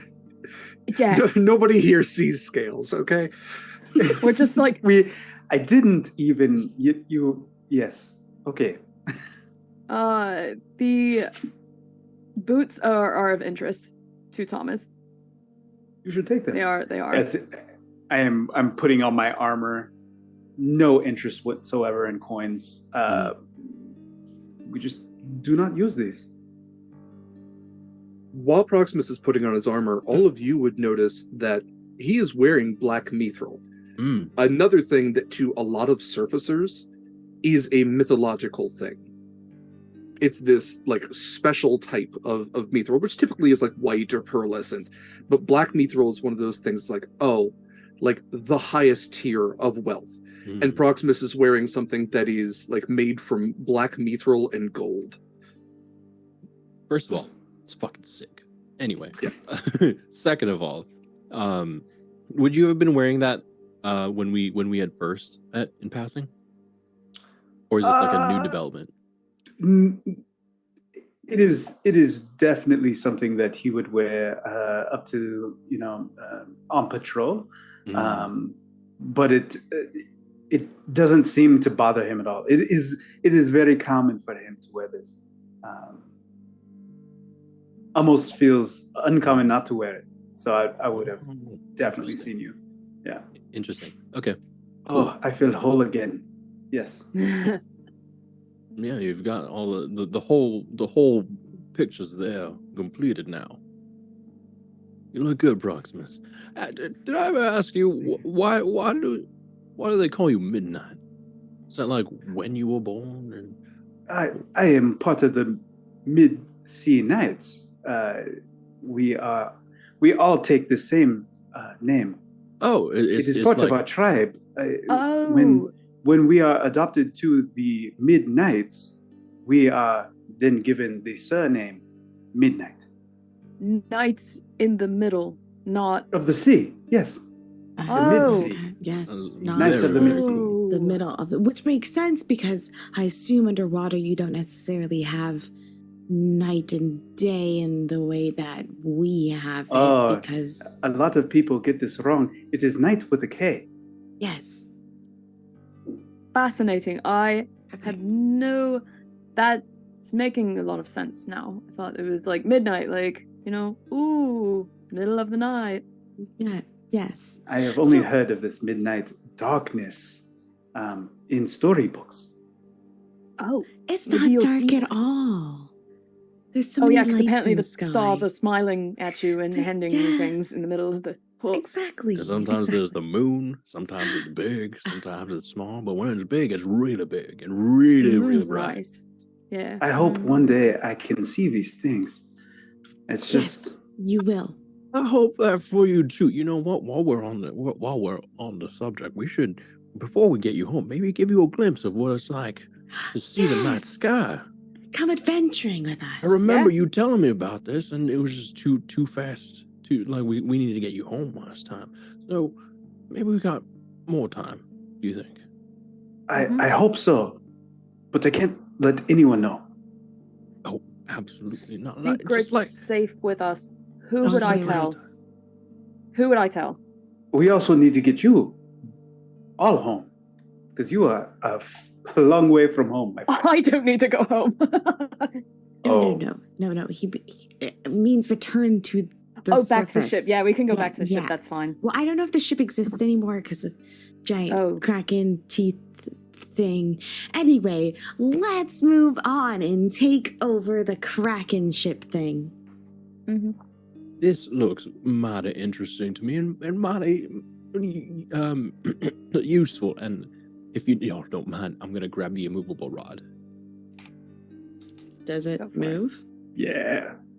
It does. Oh, is it locked? No, Okay, cool. it has not been activated. Good question, I guess. These Yeah. are good questions to be asking.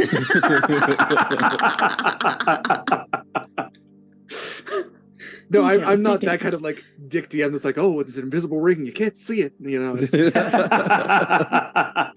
Whoops. Where did I put that? Okay, so those of you who are gathering gold, or wealth, I should say, go ahead and roll a D100. Roll a percentile dice, please. Okay. Oh, I was gonna say, I don't have a dice with 100 sides. It's fine. She's mild. What kind of I have a D&D low player are you? intelligence stat in real life. So. Rolled a 2. I got 34. A double Okay. 0? Is that 100? That is 100. Oh, Okay. Ooh.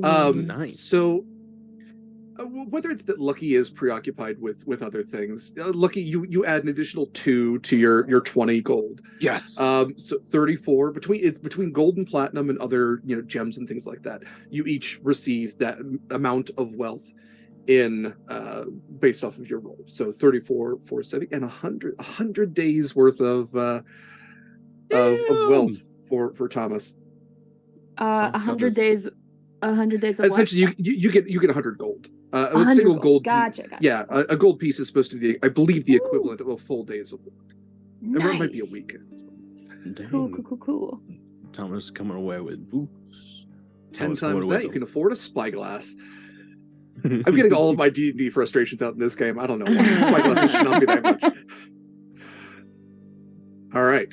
I'm ready for negotiations. Yes. Strongly worded negotiations. Well, I don't think they treated us very well, and I don't like that. So, negotiations or not, they are not friends of ours. Oh, yes, we mean negotiating through fighting. Yes, not Oh, with words. okay. Yeah, Yes, no, okay. not well, maybe with I- words. I will definitely be okay with this then. Yes. Okay, well, the stars won't wait forever. Well, I guess technically they might, but let's go. Okay, we're going. The stars have teeth, things. tentacles, and they're not waiting. This is getting Jeez. You're welcome. And there is a picture in chat. Just Love it. You're welcome. Yes. I love it. It's cursed. It's so cursed. Okay. So as you exit the vault, you can see that there are 2 pathways directly outside the vault, equivalent distance, that have a door at the end. For Lucky and for Thomas, you can see that it is engine room above both. Actually, it technically would be engine room sub-level. It kind of is like engine room below or engine room bottom, which doesn't make as much sense. Mm-hmm. I guess that would be an engine substation if it was at bottom. Anyway, Wow. yeah. I was like, how are we gonna get into this? We got there. We got Or there. get out, So or whatever. the other thing that you see is again directly across from the cell door which you had closed is the med bay, and then there are the double or the large hatch door, like it's double sized hatch door in front of you. So, Where are we through to the go? hatch door, right? I believe so. Right? I'm going Because I'm gonna try it. I'm gonna see if it's open. Yeah, it opens very easily. Okay. Oh. If it's unlocked, I'm just gonna slowly open it. Mhm. And pop my head out the other side. Have a look around. As you look around, immediately to your right are the doors marked as temple. And there is nothing else in this hallway besides the doors at the far end. It is illuminated somewhat. You can see that there are walls. Clearly, there's something on the other side of them. Mhm. You just can't really determine what. Okay, so it's the temple and some other doors, or is it? Or it's just the temple and doors ahead. Temple and doors ahead. Okay. I'll go back. All right, the coast is clear. And then Perfect. open the doors up. All right, there's a temple over in that direction, and then the rest of the vessel over in that direction. I'm a little curious about the temple. Give me 1 sec. I'll meet up with you in just a quick minute. Okay, check for traps. What is everyone else doing?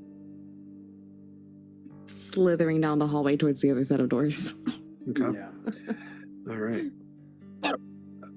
Same for Proximus and Thomas, minus the slithering. I'm like Yes. I'm like torn in the middle of the hallway. I'm like, Lucky's going to the You're temple. right. Don't let him go alone. But I'm also, like, oh god, you're never supposed to split up. We've all heard the This is- stories. This is where everyone dies. No, look, Lucky has that and when they run up the experience. stairs. This is what I've heard. Okay, well, you can go with Lucky. I'll take up most of the hallway as I usually do and prevent people from coming down. Right. Oh, that's great. I'll And just I I'll hang will- back for like a second and like kind of look over Lucky's departure into the temple room to see if I can kind of see into it. Yeah. So when Lucky opens the door, you'd absolutely be able to see in. Lucky, go ahead and roll me a perception check. Perception. There it is. An outrage. 14. Okay. So this room is smaller than a lot of the rooms you have been in so far. There's not a lot to it. It is essentially just 10 by 15. Mhm. And what you see inside is at the far end is there's a rug that leads up to it, this very weathered rug. And at the far end is a statue that seems to be of a deity of some sort. It is a half elven woman, these sharp cheekbones, this kind of like coy, somewhat menacing smile on her face, these two arms extended slightly outwards with the hands turned in. The bottom half of her, at the split at the waist, has kind of been recarved as far as you can tell. Oh. It appears crab-like. Oh, okay. Even though there's a lot of spider motif around her, webs in the corners of this statue takes up the entire wall and seems to be extending outwards from it. It seems like they have adapted this deity from what she originally was. That there seems to be additions to it. So these claws, this crab-like carapace around her, these pointed legs with the segmentations on them, and this kind of sharper armor to it. Okay. And at the crab-legged feet of this deity, you see a small pile of daggers, all different shapes and sizes, which seem to be sitting in dried blood, and there are several skulls placed at the feet as well. Oh no! And just from your base look at them, different species, smaller skulls, larger skulls, all adult, but some you can tell, like based on the canines, are of a different species than others. Seem to be offerings of a sort. Open, look at it. Nope, no. Sacrifices. Yep. Yeah. No, Thomas. That's just too much. You don't. They're gonna sacrifice us next. We don't get You- the fuck out. Exactly. You don't get to my age without knowing when to run away. So That's like a. there's some evil in that room. That's. I was just checking just to make sure there was no one gonna be following us. Come on, Let's go. let's go. And Lucky, as you exit, the last thing you see is engraved above in an arch is the Great Lulth. Okay, now I know. All right, cool. Yes. So you all find yourselves in this secondary hallway here. What are all of you doing? Running like mad. Okay. Don't Sneaking. trip, Thomas. That's my tail. I'm I just- sorry. Yeah. Thomas, are you wearing the are you wearing the boots of speed? Oh, yeah. I put one earlier. How mad are you running? Is what I'm asking. I'm running like this is his sprint to get to the end of the hall. Like he saw the thing that he's scared of probably the most, which is getting like sacrificed to some deity somewhere. Yeah. You just show up in the other side Just like- because you're so fast. I don't know how fast these boots make me. Like, does everyone else see it like it's in fast forward or something? Like it looks normal to me, but everyone else just sees me go Is Thomas the Flash now? like Yes, Quicksilver or something. You can add boots of speed to your inventory list. But let me double check what they do here real quick. So you can use a bonus action to click the heels together. If you do, you double your walking speed. So essentially, you I'm can so move. sorry, guys. This giant bug just landed on my arm. I was take gonna say care we of just that for a lost her. second. Okay. While my handles that. Chaos ensues. Okay, so you have the secondary set of doors. Are you moving through those? Yes. Okay. Let's go ahead and reveal Yeah, I'll that. move. So, Okay. what you see. But I'm going to pull when you- out my glaive at this point. Gotcha. Okay.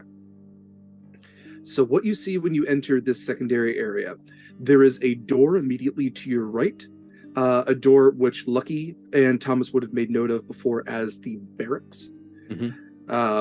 It is closed. You can hear voices and movement on the other side. Then there is another door. I guess as you move through and you look to your left, you would see a door that says Gunning Station 1 and Claw Control 1.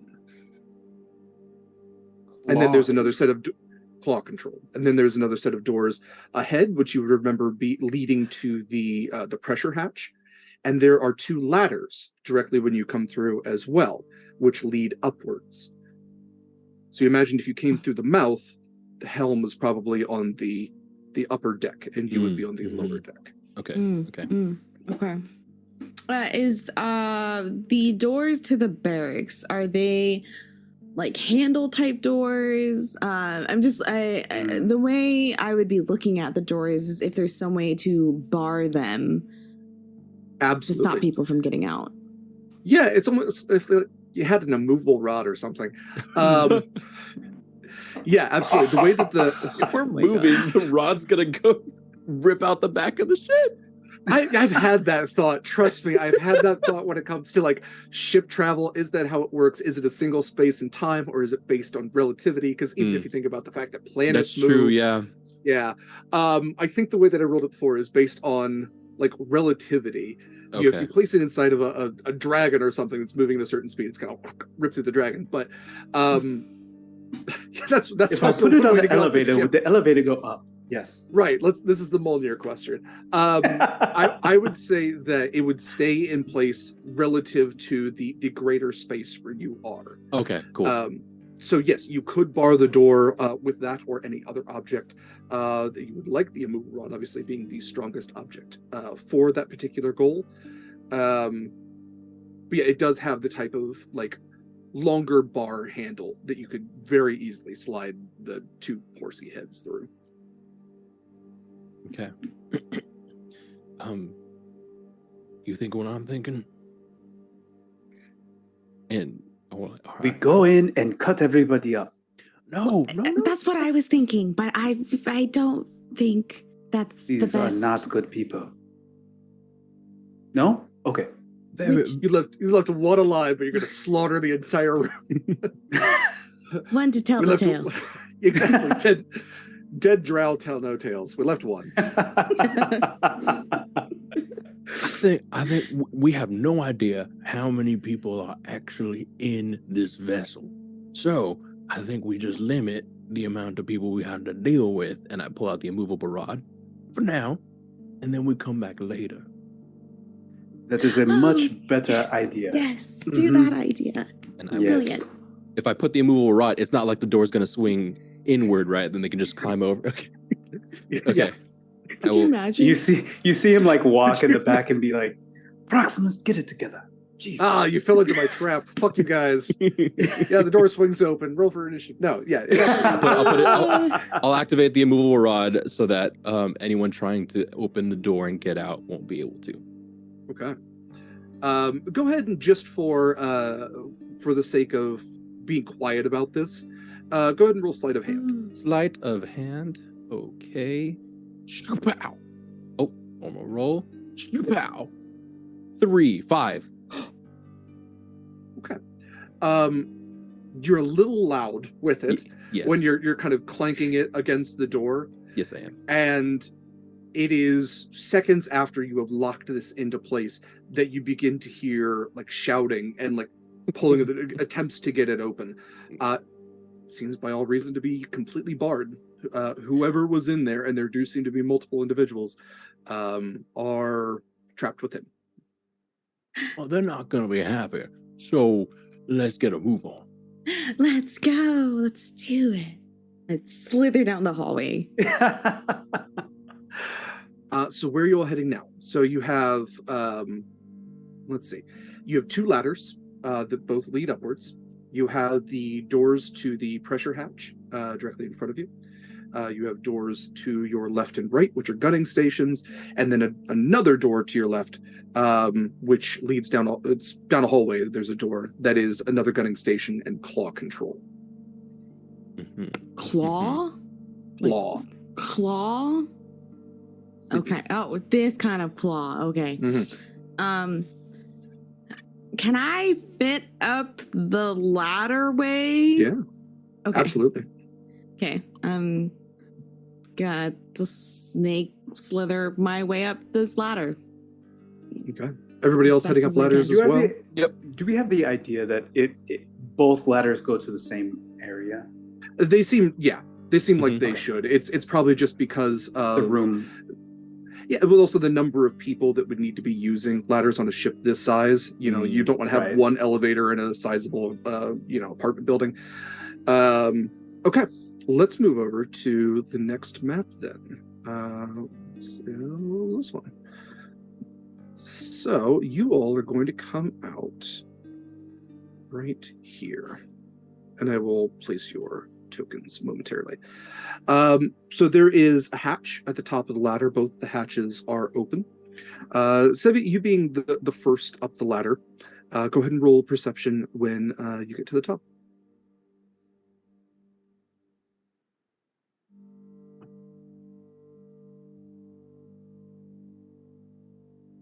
That is going to be a 7. Okay. It's still dimly lit in here. And without any of even the ambient natural light from any of the windows outside, takes your eyes a second to adjust once again once you go from complete darkness to this dimly lit area. You can see that there are carvings into the walls. You can't necessarily tell what, but it does seem to be that the metal has kind of been carved away at a certain point to incorporate stone reliefs. And there are doors on either side of what is essentially a 15 by 25 room, likely another hallway to emulate where you just came from. So I would get myself out of the ladder way and just be closely examining, the doors, if there's locks, if there's, any other types of markings or things that I can see as everybody else comes up the ladders. Okay. The doors both seem to be unlocked, as far as you can tell. Get everybody else in this room. As far as any markings or anything like that, Thomas and Lucky, you would see that the doors closest to the ladders indicate that they would direct towards the gunning station, the escape pods, and the helm.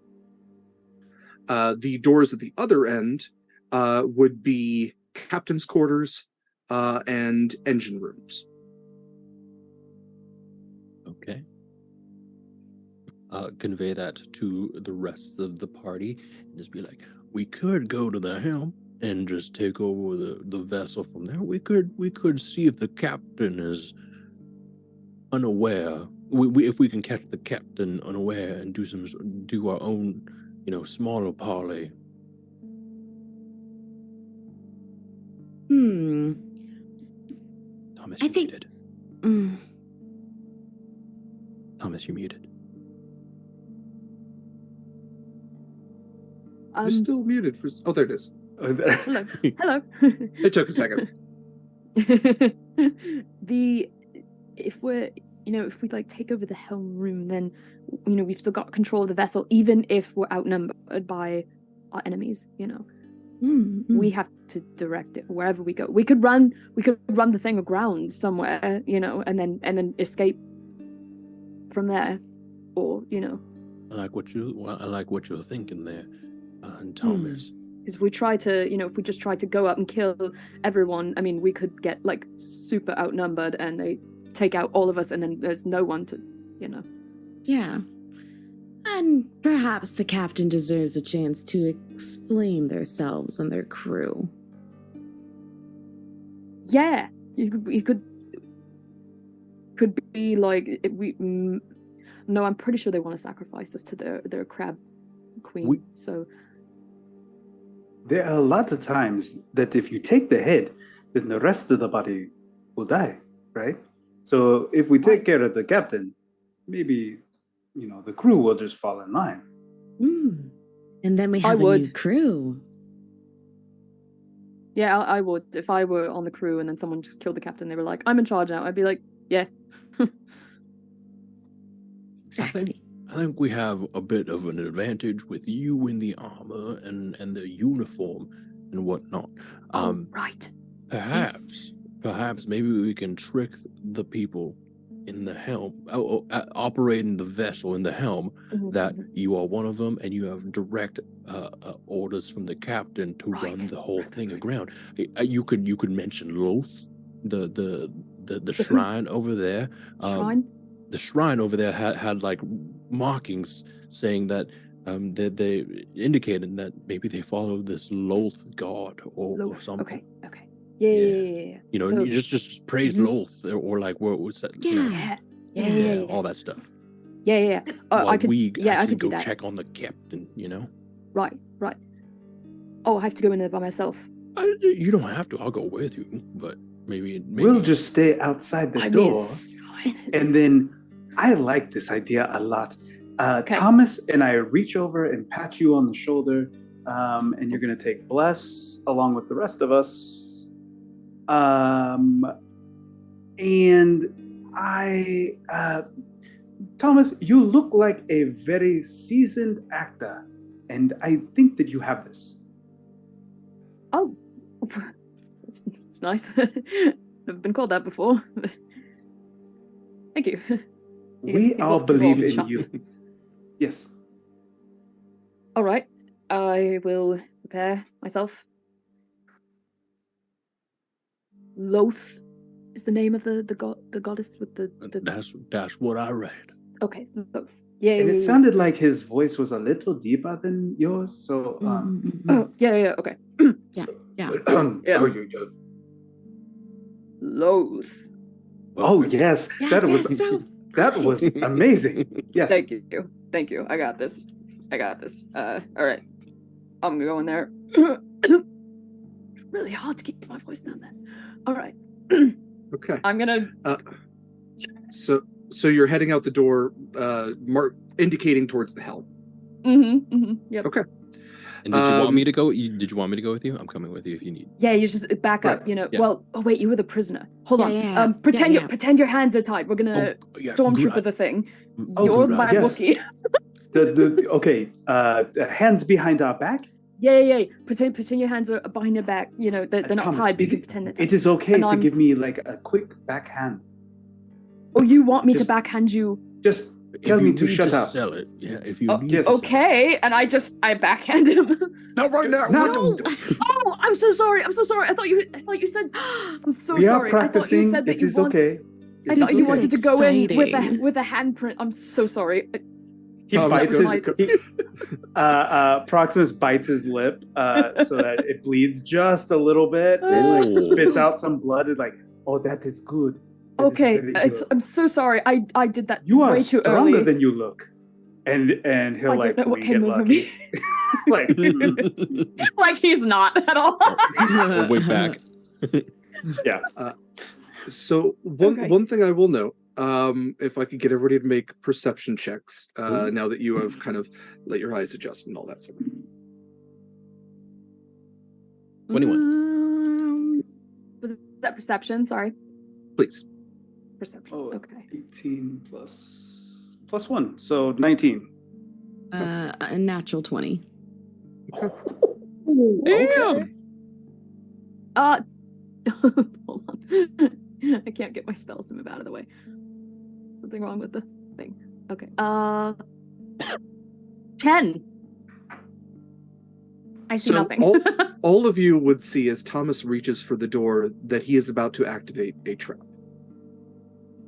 I'm just like, what? Can I tail grab Thomas? Just like Ooh, that's cool. I like that. Yes. Thomas, Yes. pull Thomas away from the door. Yes. You may constrict Thomas. Yes, please. So Thomas, you are reaching for this door, which Sevie did determine is unlocked. It is. Mhm. The rest of you would have seen that even though it's unlocked, it still has that circular imprint, indicating that it likely needs a key. And as you reason, why would it need a key if it's going to be unlocked all the time? You actually are able to trace up the line of the door to see that it connects to something in either of the reliefs on either side. And as you look to the reliefs, you see at first that they appear to be some sort of history of the drow themselves. At war with some type of dwarven individuals, at war with some type of squid-faced individuals. But there are also perforations throughout. And you were able to determine that if Thomas were to open this door, all of you would be at the whim of whatever is on the other side of those perforations. No. So yes. So Sevie, I will have you roll a dexterity saving throw to stop Thomas. Okay. I would like to add one of my advantages. I was gonna say, take advantage. That mine. Please. Take it. Heck, please stop. That is going to be a 19. Woo!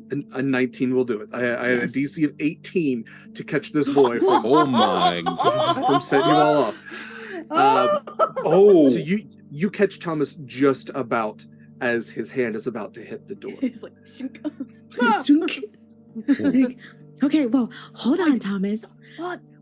Like, What? sorry. Oh, let me put you down, and I'll I mean, you don't have slowly- to. I mean, no, it's fine. Oh, do you want a hug? And I'll re-wrap up Thomas. He does this, and he's kind of like, sometimes.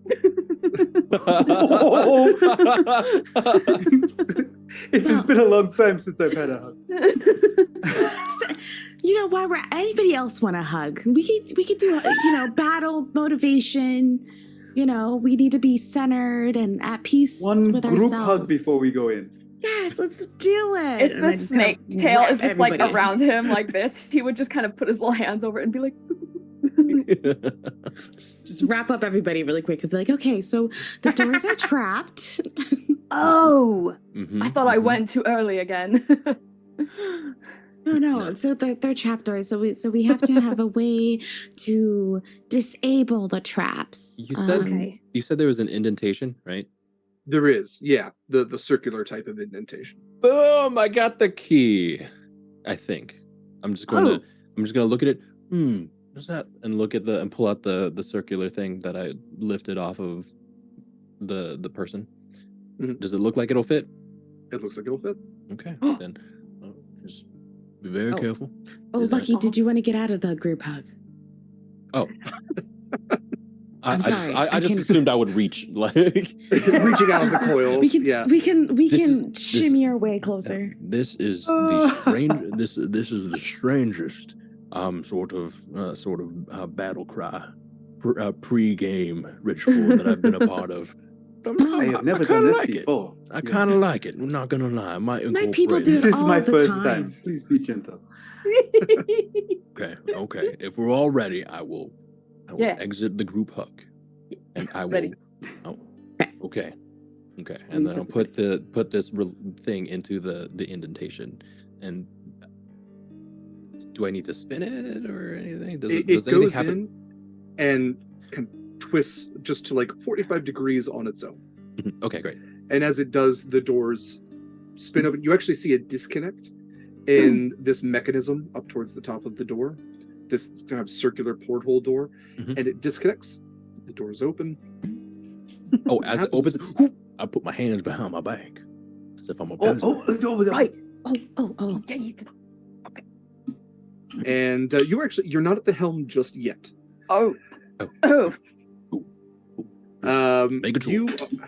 You all walk into a room with 8 different directions that you can go. Oh, no. So it is dimly lit. We'll put Thomas out here. We will put Proximus here. We'll put Lucky out here and Sevie. So let's go in clockwise order. So at 12 o'clock is another gunning station. At I guess 1 o'clock is a escape pod. At 3 is where you came through. At 4, another escape pod. At 6, another gunning station. Both 11 and 7 are gunning stations, and then there is a door which is marked as helm. Now, who needs so many gunning stations? That is a lot. People who are individuals who are scared of the world around them. It is very deep. Yes. Okay. Shall we press onward? I am now feeling sorry for the people that took us kidnaption.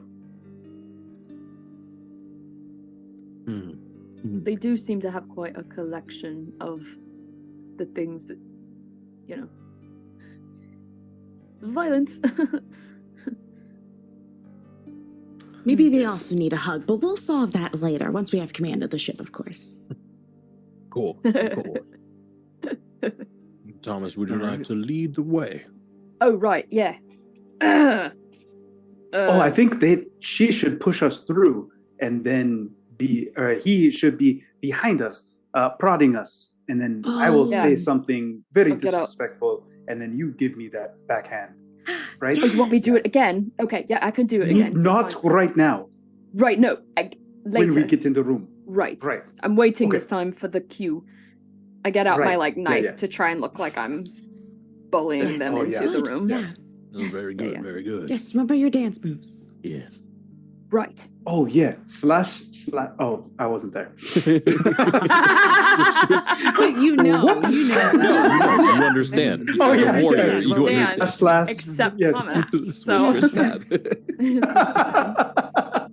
Like, what? You've never heard of swish swish stab? Every true fighter has. Yes. Okay. All right. So we are moving through the second set of doors towards the helm. Yes, with Thomas leading the way. Yes. Yep. Okay. Again, you do note that these doors, especially on this level, seem to have that locking mechanism. We can say that you got the key from the last door. Oh. Yeah. Yeah. So are we using the key every time? Every time. I would have just opened the thing. 60% of the time it works every time. Okay. I am not a D&D player who remembers to check the doors. Nothing seems to necessarily deactivate on this side of the door, but you open it to find another hallway with another door leading up. A lot of hallways in this ship, submarine. This one also has stone motifs, both which appear to be images of Lolth, participating in different activities. One, she seems to be has like a bowl of sorts that is spilling down some type of liquid. It's a beautiful metal relief, and I mean even the liquid itself looks like liquid into the mouth of a drow who seems to like have their hands cupped beneath as well. This almost creation story-esque type relief. And the other one, she has the head of a drow in one of her hands and its body in the other. There's two different sides of this mother goddess. Oh. So I'll move you on here. The other thing you would note is that the floor in here has somewhat changed from like the metal or metal grating that it has been so far. It actually seems to have a semi-precious stone inlaid into the central portion of it as it leads towards the helm. And there is one more set of doors, also with the key indentation. Okay, all right, everyone, prepare yourselves. This might be it. This could be the last door. Maybe. Get into character. Right. Right. Apologies for the number of right, doors. right. It's a submarine. You need to have hatches to close off in case it floods. This is true. Yeah. Yeah. Yep. Logical. Okay. As you place the key into the lock and it spins again, you've noticed it also spins a different number of degrees every time. The first time it was 45, last time it was 90, this time it's maybe like 30. So it seems to be kind of self-activating. But you would see as these statues have what you didn't see before are these slots on either side. And you hear a chink as you see that there are blades that would have come outwards that lock into place. Then the door opens, and before you is a small set of stairs which lead upwards into an otherwise open room. The stairs themselves seem to have this semi-precious stone laid into them as well. It's hard to tell in this red light. You kind of think it's maybe a purple-esque obsidian, perhaps.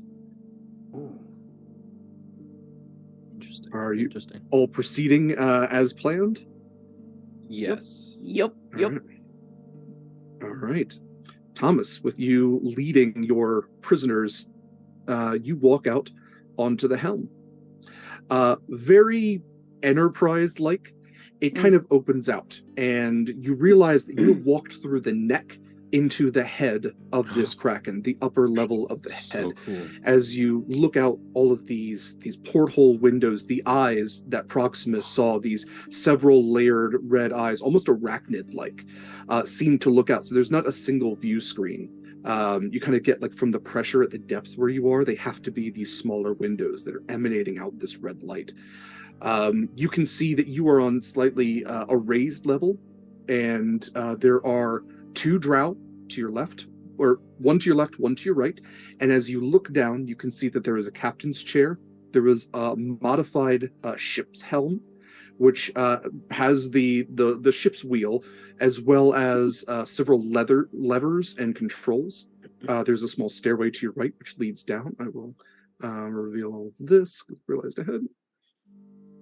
There we go. And you can see that there are two other drow on the bottom level as well. And when you walk in, all these heads turn towards you.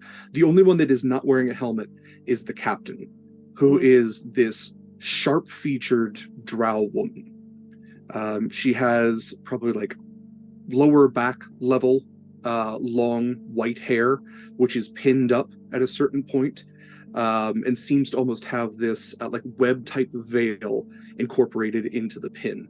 She is wearing much more decorated armor that still is similar to the mariner's armor that the other people are wearing as well. And she looks back to you and then looks to an individual to her right. And that person's kind of steps forward. Carpasian, what are you doing with the prisoners? Why, lo, they caught them trying to escape. They were breaking out of their cell, and I knew I had to bring them to you for adequate punishment. And Thomas is realizing that they did not really plan past this point. Go ahead and roll for a Filthy second. dark elf. Get your hands off of me. How dare you! All right, I do the backhand. Okay. I spin around and yeah, the bloody spittle goes onto the wall. Thomas, roll an unarmed So good. attack against Yes. Proximus. Okay. We also have Oh, go ahead. Let's see. Unarmed attack. Yes. Let's see. There we go. Unarmed strike. Let's see. I'm just rolling a. Proximus is going to let you hit him, so go ahead and roll damage for it. Oh, okay. Unless Proximus like reflexively like catches your hand or something. Right. A warrior. That would mess up the entire thing. It doesn't give me a damage die for my unarmed strike. I'm assuming there's a basis one for like a human. It's at least 1 point. D4, You D5. can roll a D4. Okay. D8. D100. It's not a D8 A for D4 Thomas. or a D8. These are very different. Yeah. D100. I'm just gonna roll a D4. That's a 3. Okay. So So three. 3 points of damage to Mhm. Proximus. So go ahead and roll your Mhm. deception then with advantage. Awesome. Can I say I realize I just had this, but can I say I cast comprehend languages on myself? Yeah. Ooh. Okay, cool. Ooh, Let's okay. see. Deception is +5. I rolled a 17. 22 total. Okay. You see that the captain squints a little bit at you, but then kind of just like waves a hand towards the individual that addressed you, and she turns back to the helm.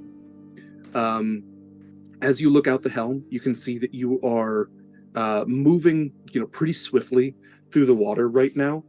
There are a number of instruments and navigational sort of doohickeys all around. But the individual that addressed you kind of like begins to walk upwards towards up the steps. Carpasian. I mean this with all due respect. Right. And they finally like get up to you. Have you lost your mind?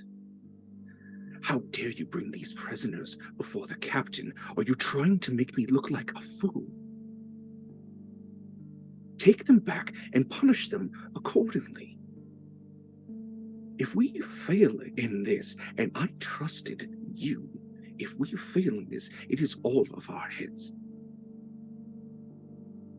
It is It's- through no action of mine that you look a fool. You do that entirely on yourself. Good day, sir. Slap him. No. Yes. Come, prisoners. Seems we're not wanted. I'm like looking at everyone else like, help. Yeah.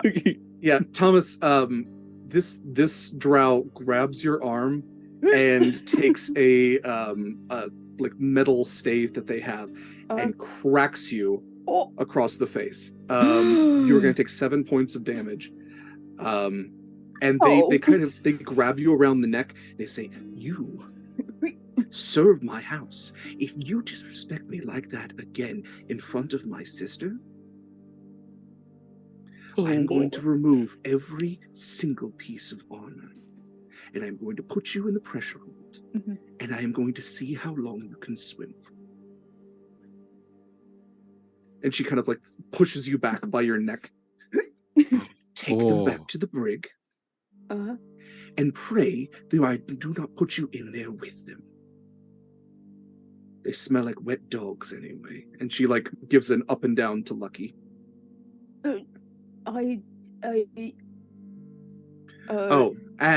Take this one, and she points to Sevie. Take this one to the Inquisitor. He'll want to see if maybe we can get some sort of new poison out of him. Oh, you would like some of my poison, would you? Just looks I'm at just Thomas. like, and Thomas is like, do it, whatever you're thinking, do it. I don't know what disgusting language they're using. Just make them be quiet. And this one, and she points to Proximus, can hopefully give us a little bit more information before we destroy his entire people. I'm gonna look at everyone. I'm going to put my hand on. I'm gonna bring my hand out from behind my back. I'm gonna put my hand on this person's shoulder and go. It's an acquired scent, and I'm gonna it's an acquired scent, my friend, and I'm gonna cast friends. Okay. All right. Do it. Yes. What is the save? The save. It doesn't have a thing. It just says. Oh wait, hold on. Yeah, no. It just says I have. It just stops being hostile. It's not like a suggestion or anything. Oh. Okay. It's for the duration you have advantage on all charisma checks directed at one creature of your choice that isn't hostile to. Oh, never mind. It's hostile. It is absolutely hostile. It's super hostile. Never mind. All right, I'll look at everyone and just go. I'll look at everyone and just go. They're, Oh no, the Yeah. prisoner is not tied up anymore. I'll look at everyone. Just they're not playing ball, and I'll cast Shadow Blade as my hand passes over my book, Yes. and I pull a blade of shadow Yes. from it. Okay. Let's go ahead and roll for initiative. Yes. This went perfectly, just as planned. Yeah, Ooh, 21. could not have planned it better. Oh, I love it. Oh, that's so good. Shadow Blade is so cool.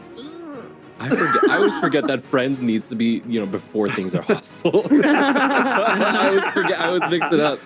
Yeah, there's no saves. Well. We're just we're automatically friends. Yeah. We're friends.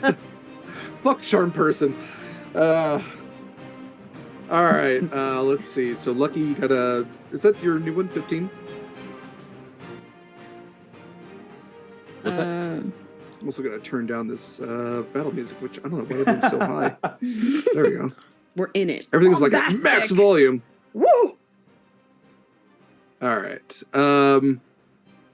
Lucky, what was your 21. 21? Nice. All right. Sevie? 13. 13. Thomas? 12. Proximus? 16. Nice. All right. Cool. So as you do that, everybody begins to grab for their weapons. I will say that everybody on the lower level is surprised. So they will not act their first turn order. But you have 3 individuals now who are engaged with you. But Lucky, it is your turn. Okay. I had cast Shadow Blade, Mhm. and I would like to, with this person in front, I would like to take my my attack action with the Shadow Blade. Go for it. Hopefully, trying to do some harm. Let's see. Hold on. It's just a spell attack, right? I believe so, yeah. Okay. Yeah, you get 14. your plus. 14 total. 14 will hit. Yes. All right, here we go. 2d8 damage. 6 damage. 6 Okay. Shadow Blade damage. 6. Oh, it's Shadow psychic Blade damage, if that matters. Nice. It's good to know. Yeah, Okay. that's all I got. Cool. So, cool. With that, it is this individual's turn, and you can see that she reaches for the kind of like the strange crossbow sort of thing. It doesn't have the arms to it, and she is going to draw it at hip level and fire. This is a drow gunslinger. Oh, so cool. So she, let's see, it's a 17 to hit, which will hit. Okay.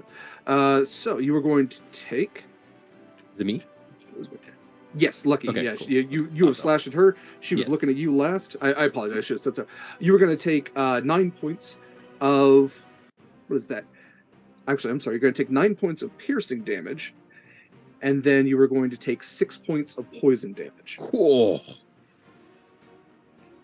That hurts. Oh my goodness. And that is it for her turn. So, Proximus, it is your turn. How many stairs? Like, is it how many feet down? Less than Or 5 meters? feet. Yeah, very, like I said, very Enterprise-like in the sense of like we Right. have that little raised bit where Worf always stands, and then you Right. have everybody else below. Yeah, Fucking love Worf. always gets his ass handed to him though. I know. He's The such curse a of Worf. badass that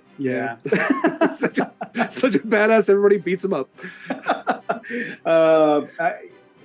Proximus is going to leap over the banister down to the captain with his glaive and is going to take a strike on the captain.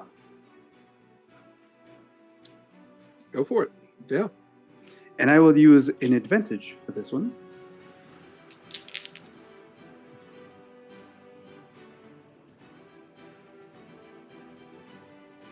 $24 to hit. Yeah.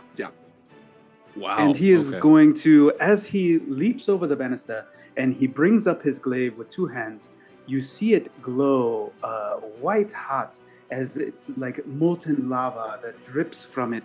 And he's going to cast Divine Smite. Okay.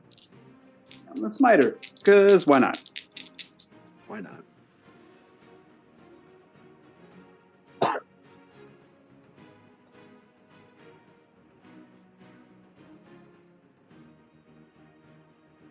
So 18, 22 damage. Yeah. Okay. And he is going to... You are very mean people. I'm not good at this. I will work on this.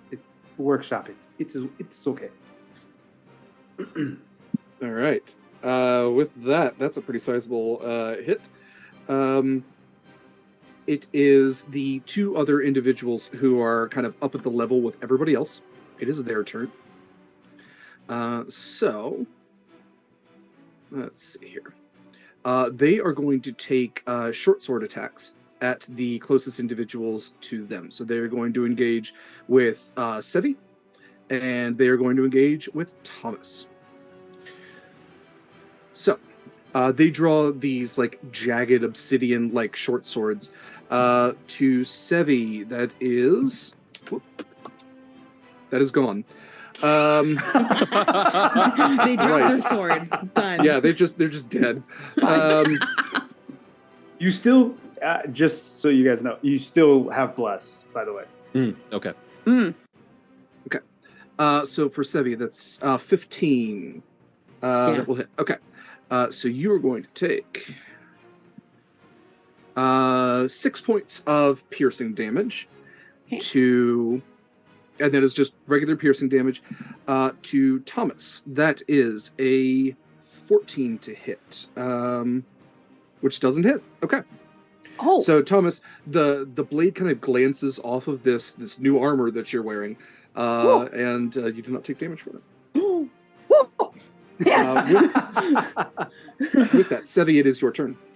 Okay. I am going to constrict the person in front of me. Yeah. Okay. It's hugging time. Yes. Looks like you need a hug. It's just a base roll, right, for natural weapons. Yes, I believe it is. Yeah. Oh, my heart. That's an 18. That'll do it. Yeah. Oh, perfect. Let me just click. And then they're gonna take bludgeoning damage. They're gonna take 6 bludgeoning damage, and they're grappled, so they have to keep trying to escape. Yeah. Okay. And they're restrained. Grappled and restrained. So the tail kind of whips out, wraps around them, almost like a bullwhip wrapping around this person, and you can hear the leather, the metal, even bone just like crunching as these coils just tighten. Yes, and that, Proximus, yes. you might need this. And I'm going to snap out a rhythm and give Proximus Bardic Inspiration. So now you have a little mote of Bardic Inspiration that is a clam that is hovering around your shoulder area. Beautiful. I love it. Thomas, it is your turn. So I am going to run up towards the nearest, like, unengaged. Well, there's someone engaged with me at the moment, right? Correct. Yeah. So they're probably pretty close to me. Are they within 5 feet? They are. Yeah. To strike with a short sword, they're in the next 5-foot box. Cool. I'm going to cast lightning lure. But instead of looking like lightning, it's going to look like an anglerfish lure. So like it's almost like a fish-like skeleton, similar to like what the kind of skeleton looked like in my hand, except it's a fish skeleton that kind of goes like out from my head, and then the lure goes out and glows. But then once it touches the person in front of me, it goes and like zaps them. Thomas is spooky as hell, and I love it.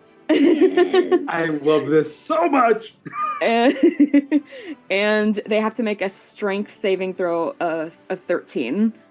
Or beat a 13, I guess. 13 is for strength. They got nothing for strength. They do not succeed.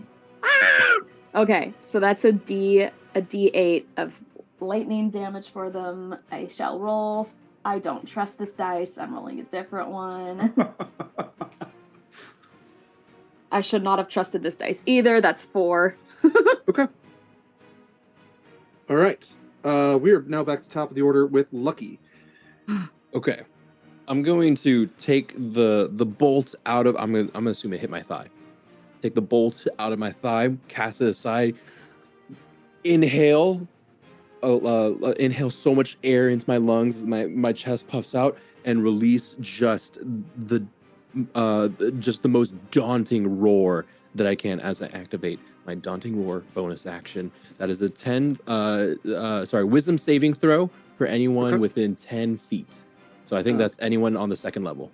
Is that please? Hostiles within 10. There we go. Okay. So I was going to ask. Let's see. So the the gunslinger, what is their wisdom? Does not succeed. The other two do. Okay. The ones that are frightened, it's just the frightened condition, until the end of my next turn. So that is disadvantage on ability checks and attacks made against me. Yeah. I am going to then just take my attack. Roll to attack them. Where's my Boop, with the shadow blade. 6. That does not. Okay. Anything else for your turn? Nope, that's it. I'm still here. Cool. All right. With that, the gunslinger is going to leap over the railing, very much as Proximus did, and try to go to the furthest point of the ship. They are terrified of Lucky, and you can see that there's like this panic which has wrapped over them, and they begin trying to mess with as many of the instruments as possible. There begins to be this kind of like shaking throughout the ship. Do I get an attack of opportunity? You can, absolutely. Ooh, boom. Do it. That was 2. That was worse than last time. Advantages. I don't have any more. There's I the used one all group of one. Did somebody there's use one that group one? floating one? Yeah, use the group one. Okay, Yeah, I will use the floating one. I'll use the floating one. Yes. Floating hand. The That's little- a 10. Oh no! Oh. You can use your bless. You can use your bless. Use a blast. Use a blast. Burn everything. Do I Where's have your the bless? I do have a bless. I blessed all of That's us. a D4, right? Yeah. It is. Yeah, If you roll a D4. 4, you'll hit. Yes. Okay. 3. Okay. Lucky's old, okay? Lucky's old. All right, he's conservative with his move. He got the frighten off. We're He good. said he was very lucky. What is going on? Kappa, I will offer a bit of a devil's bargain because that was so close, because you put so much into it. You can get a swipe at this person, but you will go over the railing with them. Sure, I'm down for that. I'm okay with Okay. that. All right. Go ahead and roll your attack. You were going to land in the captain's chair behind Proximus. Oh, Yeah, because Lucky yes. is the captain. all right. 10 points of psychic damage. Nice. Okay. Nice job. Oh, that's funny. So old man Lucky with his tattered trousers goes flying over the rail. The sword gets caught, And you kind of like land a little haphazardly into the captain's chair. Okay, with that. All right, looks like I'm captain now. All right, here we go. Oh my god. Proximus, it is your turn. Oh, I am. It throws me off a little bit. I don't know what is going on here. And I am going to then take another swipe at with my glaive. To the captain, who's not said anything. Like, captain didn't say anything at all. She's not. Oh, interesting. All right. Well.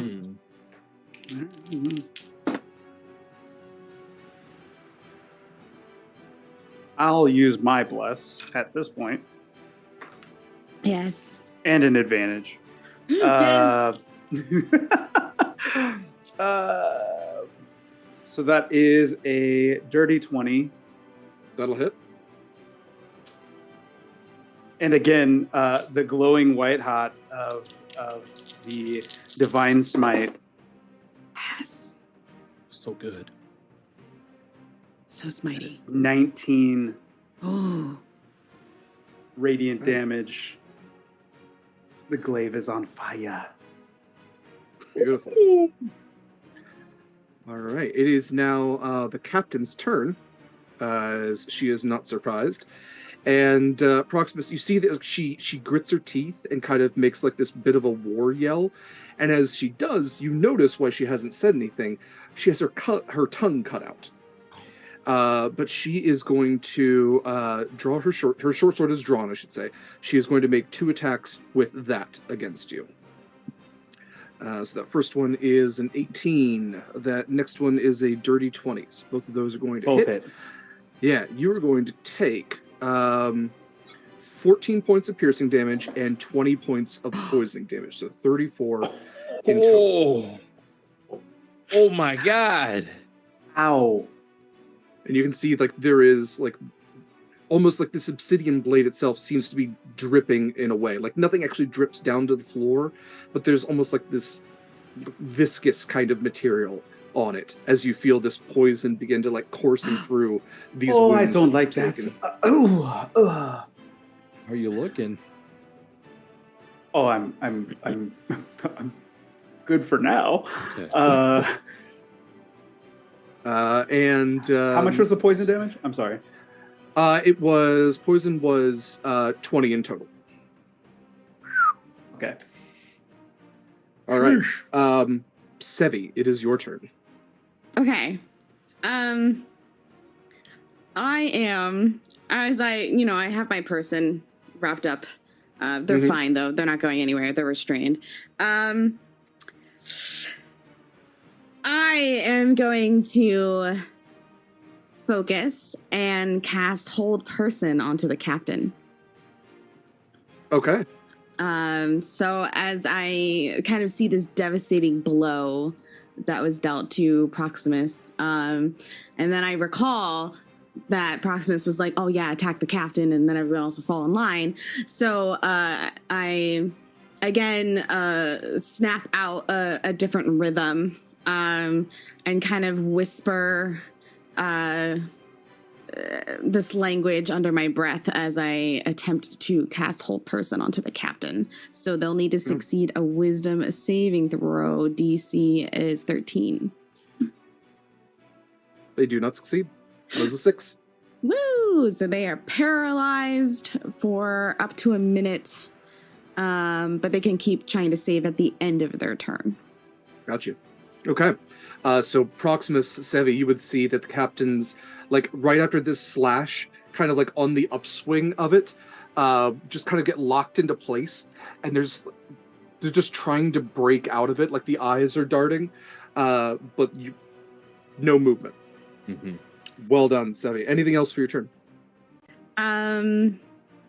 I'm just gonna turn back to the person that I'm holding and just be like, see, if you surrender, maybe we might let you live. Otherwise, you might join your captain in paralyzation. It's the sweetest threat I've ever heard. All right. Oh. With that, let's go ahead and start with that individual. They are going to try to break their restrainment. Okay. So, nope, that's a 5. I'm assuming you can do better than a 5. Yep. Yep. Okay. So they remain restrained. The one that's engaging with Thomas is going to attack. It's a nat 1. You got 2 more. We are going to have these. One is going to go after Lucky. The other is going to try to flank Proximus now that the captain has been paralyzed. Okay. Proximus, that is a 17 to hit. That's not going to hit you, Lucky. That is a dirty 20 to hit. Okay. So, Lucky, you are going to take a single short sword attack. You're going to take 4 points of damage. 4 points of piercing damage as this other drow comes in to attack you. Okay. That is it for that round. We're at Thomas now. Okay. Having an idea. The person in front of me is still like actively engaged with me, yeah? Yeah, actually, I'm going to say because they rolled a nat 1, they go to swing their blade, and it actually gets caught in a chink of the wall itself. It goes wide from you, so you actually have advantage on this attack should you want to attack them. Oh, heck. And they will have disadvantage on their next turn. Okay. I am going to cast a chromatic orb. And instantaneous. It doesn't have a saving throw, so that's just a regular roll. Okay. D&D. Oh God. I don't think I'm gonna make that one. Hold on. Oh, +5. Math. 12 to hit. No. Bless. Use your bless. Bless. Do it. Oh, that's a 4. So add that to. Yeah. That'll do it. Cool. Okay, so that for chromatic orb, that damage is 3d8, and then I get to add 1 because it's after I'm casting it at the 2nd level. Okay. So 4d8. So yeah, a spell slot of 2nd level or higher, the damage increases by 1d8 for each slot above the first. So I'm gonna add another d8 to that. That's a lot. Not really. 5 plus 4 is 9, plus another 4. 13 points of damage. What type of damage? Ooh, great question. I'm going to say, let's go with the lightning again. I think he's got a vibe. So as this lightning orb ends this combatant, how do you finish them off? I think they would feel it just like pass into them like it was a soap bubble. But then it just like the electrocution is on the inside now, and they light up like a Disney cartoon when you see like their skeleton on the inside, and it just like shines, and they jolt around a bit, and then they collapse. Like the Emperor. Yeah. Like it's like when like Vader lifts the Emperor over his shoulder and goes to toss him. Spoiler alert if you haven't seen. Spoiler alert for a 42-year-old movie. Just in case. It's like when the skeleton face appears under his skin. It's so good. Spoilers. So Thomas, because you are using lightning damage, and because I've already narrated this person was connected to the wall, you are in a metal box underneath the water. Oh no.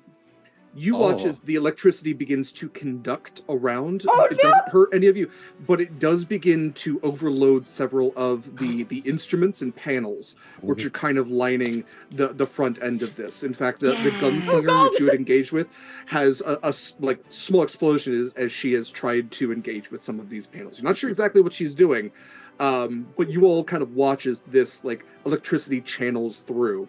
And begins to set a few things. Was he wearing rubber shoes by any chance? Yeah, all of you, because you're standing, no one's touching the wall really. Oh, okay. And all of you are standing on this semi-precious stone that's actually been used as the floor in here. It doesn't conduct through that. It conducts through anything that was touching the walls. Okay. So all of you are fine.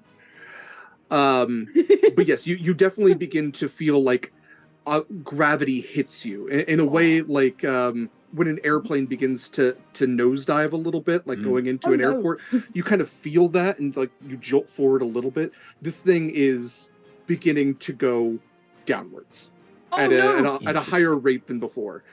Oh god. Okay, Thomas, anything else for your turn? Oh god. Hold on. Let me see if I can fix what I've done. I don't think there's anything I can do. Maybe. No.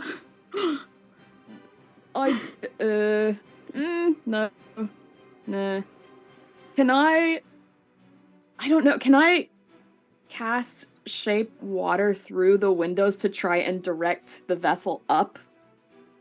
Like give like some sort of underwater like swell to try and that aim is us an upward? interesting use of that spell. The tough thing with shape water is I believe it's only like a cube. Like let's take a look. Oh no, you're right. It's a 5 5-foot foot cube. So you could cushion where you're moving, but still you are propelling downwards. Yeah, you're so right. That is I don't I'm like tempted to spend a sorcery point and do something else to try and get somebody. Yeah, do it. I'm just Do gonna it. I'm gonna spend a sorcery point. I don't think I can do anything with my spells to the vessel going down, but I'll try and go after someone else that's engaged with the crew. Sevie, how do you look? Me? Do you look like you're handling your person okay? Yeah. Sevie has theirs literally wrapped up. Yeah, you're They're good. fine. Okay, I'll We're run over good buds. I'll run over to that one that's engaged with Lucky right under there, and I'm going to cast magic missile Okay. on that person. Yeah. I think. Yeah, Sevie's fine. Sevie is the end of the movie Anaconda. Yeah. Sevie's Yeah. Okay, so it sends 3 darts, and 1 dart is equal a 1d4 1d4 plus force damage. So that's 3d4. 3d4. Let's see how great my math skills are.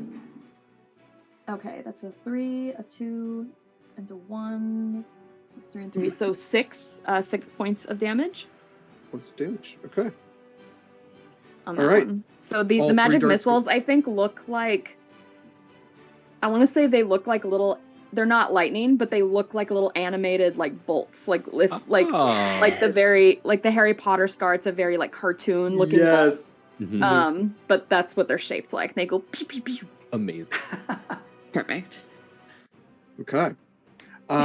With that, we are back to top of the order with Lucky.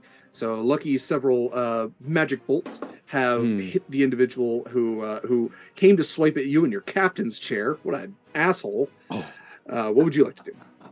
I'm going to just hoist myself up out of the captain's chair. All right, excuse me. And I'm going to maneuver around this individual and get myself next to Prox, so that I can hit the captain, noticing that the captain is paralyzed. If that's okay. Yeah.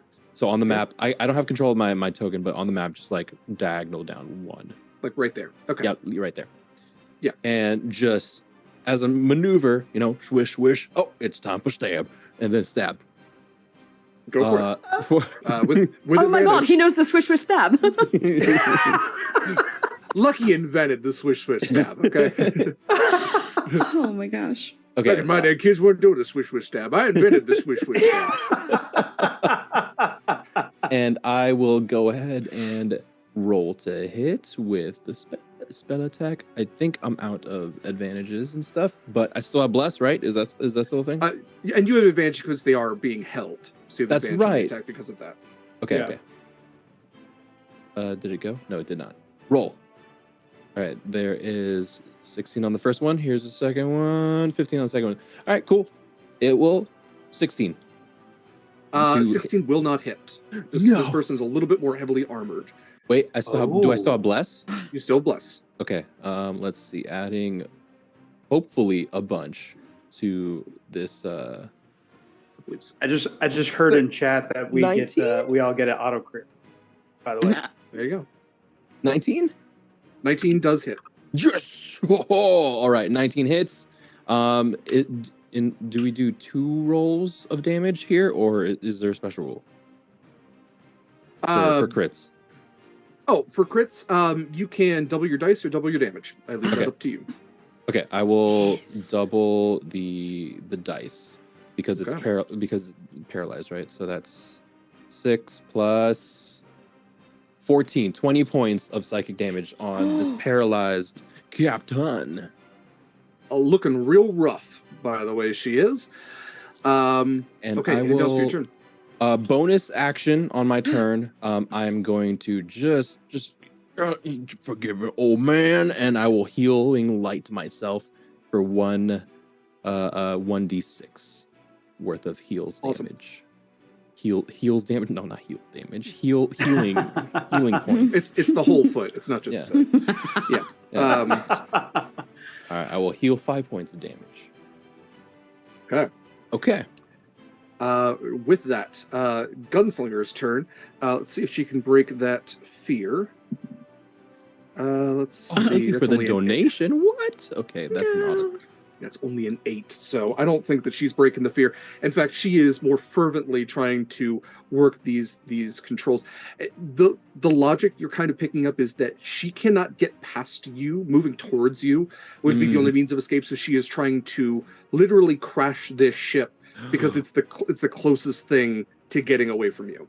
Okay. I will say, just to keep things, on the up and up. They were only frightened until the end of of this turn. Okay, all right. They're not continued to be afraid. Fair enough. With that, also because that's what she was doing. She was going to crash the ship, and then also the controls got overloaded. That's still what's happening. Okay. Because she is no longer frightened, she does pick up what you can see to be a sending stone and begins to yell into it the word for evacuate. Which you hear come through the sending stones on several of these other people. Not all of them. The captain has one of the other crew member do. Not all the crew member do. But you can see that she turns around to look at you, Lucky, and she goes to take another shot at you. Oh, we meet again. That is a 19 to hit. And you were going to take 9 points of piercing damage plus 11 points of poison damage, so 20 points in total. Oh, all right. Your old pal Luck is not doing so hot. With ouch. that, the stings and the burns. Proximus, it is your turn. The captain's looking real rough. The other drow who kind of engaged with Lucky engaged with you. Didn't look great to begin with. I mean, these are definitely more like your average crewmates, but the captain is definitely not looking great. So I am going to use my auto crit, and then also I am going to use my bardic inspiration. I add the attack roll. Sevie, do you want to explain how this works? Because this is awesome. Yes.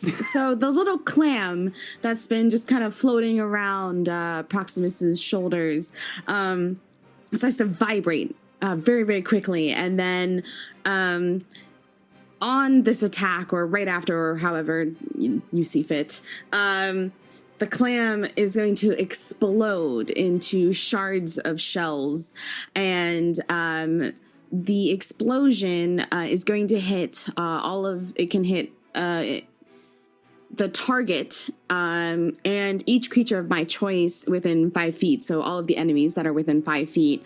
And they have to make a con saving throw of 13 or take thunder damage equal to the number on the bardic inspiration die. Okay. They all failed.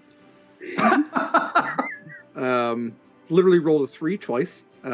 So, and another rule that I like to have at my tables is follow through damage. So Proximus, as you go to do this attack, should you end, I'm anticipating that you will, at least one of these individuals, any excess damage follows through to the next, and even potentially the next, since you could logically swing in a circle. So my blade is gonna glow white hot. And that's 4d8 and 2d10 Oh my god. Oh my god. for a divine smite. What And level my is glaive. Proximus? 6, Level 6? Oh wait, no, you're counting math. 14.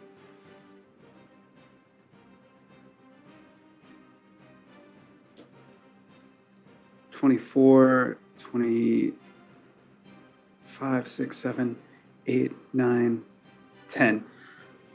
30 points of damage when he swipes through on the captain. What is is it a D6 or a D? It's a D6 D6 for the for- bard. For the D6 bardic, for the, and it's 3 for the bardic inspiration, which I rolled Okay. a little low. Sorry about that. So I'm sorry. In total, it is 33 points of 33. damage. 33. Wow. Okay, Proximus, why don't you tell me how you take out the captain and 2 of these sailors? Oh my god. Captain So had he 10 Captain had 10 hit points. The other 2 had less than 10 each. I am going to spin, and as I do, I'm a I duck. tell Lucky, duck! And I Oh, don't me twice. slice with divine smite, slice off the decapitate the captain, bringing around into the clavicle and slicing the other one that was engaged in combat with Lucky. And then he comes around to finish right in the abdomen of the last sailor. And he says, slash, stab. This is how you do it. It's so good. I'm so proud. All right. Beautiful. Sevie, it is Yes. your turn. Oh.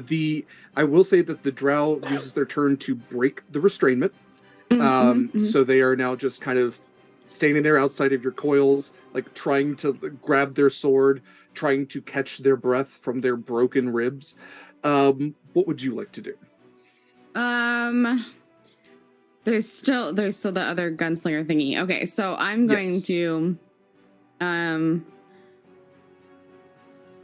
I'm going to oh gosh. Oh, there's so many choices. We're gonna do dissonant whispers on the one right in front of me. As I just start to whisper and it starts to echo in their ears and around them of like, the stars didn't choose you. You have failed the stars. The stars are coming for you. And I just kind of like whisper all of these different things as it starts to, become a cacophony inside of their head. So they have to make a wisdom saving throw. DC is 13. They fail. Okay. So that they do.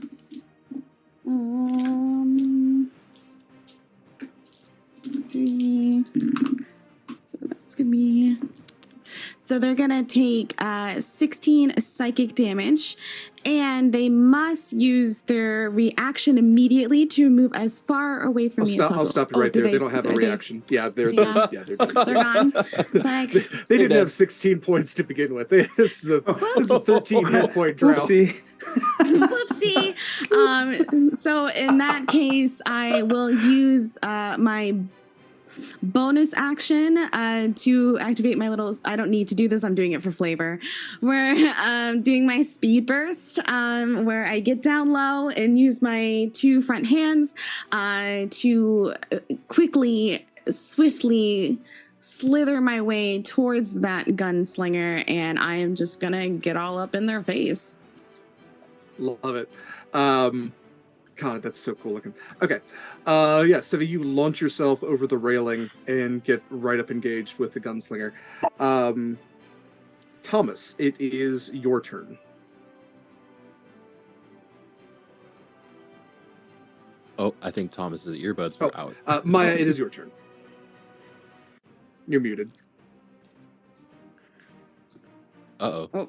Oh, Okay. Something's interference. Interference. happening. You are muted, my friend. You're good. So sorry. So sorry. You're good. Mysterious noises must always be investigated Mhm. because I've seen the scary movies and I'm like, that would never happen. That's very smart. Very smart. Mm-hmm. Okay, so I would like to. Looks like there's that one left that's over there with Sevie, right? The gunslinger is all that's left. The gunslinger. Okay, I'm going to. I think I've got some distance things on here. I think I'm gonna try casting.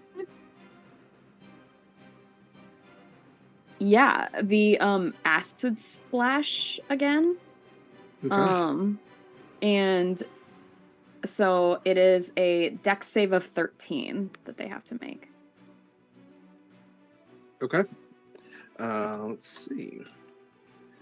That they do succeed on that. Darn. Okay, so half damage is a d6. That's 1. Oh. I will. That's just 1 point. I will spend my last because I think I only have 2 sorcery points at this level. I'm gonna spend my last one and try and do a. Let's do chill touch again. Okay. So my little skeleton hand goes whoop, and goes like whoop, whoop, whoop, like it's flying through the air, except it's got like it's like okay, tentacles will go like this to like swim. a jellyfish. The hand is doing that, but it's propelling itself forward with it. Yes. In Like the air. Ant, just Yeah. forward, Yeah. And so it'll latch Thing. onto an arm or a neck or whatever kind of grabbable appendage is nearby. Yeah.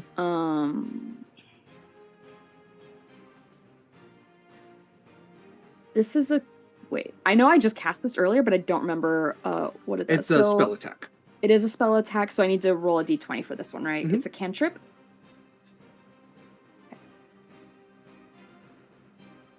Ooh, that is an 18 to hit. An 18 will hit. Plus 5, so that's actually a 23. Yeah. 18 is the armor class. Excellent. Amazing. And then 1d8 for damage. It only increases by a d8 after the 5th level, so I'm only going to roll with 1d8 for this one, not 2. Darn, it's only 2 points of damage. Shoot. All right. I roll notoriously low damage. This has been a thing in my play for a long time. You make up for it with all the role play. Don't worry about it. So good. Okay. With that, we're back top of the order with Lucky. It's What would you like to do? me. It's a you. I'm gonna go. All right. Okay. This isn't going a bit too far. Take this, and I'll throw this past Sevie. My shadow blade. I can actually throw this with 20 feet, and have it land, hopefully, somewhere on the body of this drow. Hopefully, we'll see. Yeah. We will see. 14 plus 3, 17. Okay. So 17 will not hit. It's an 18, or is that damage? I'm sorry. Oh, wait, no. Hold on. I still have guidance. You do. 2. There you go. 19. Yay!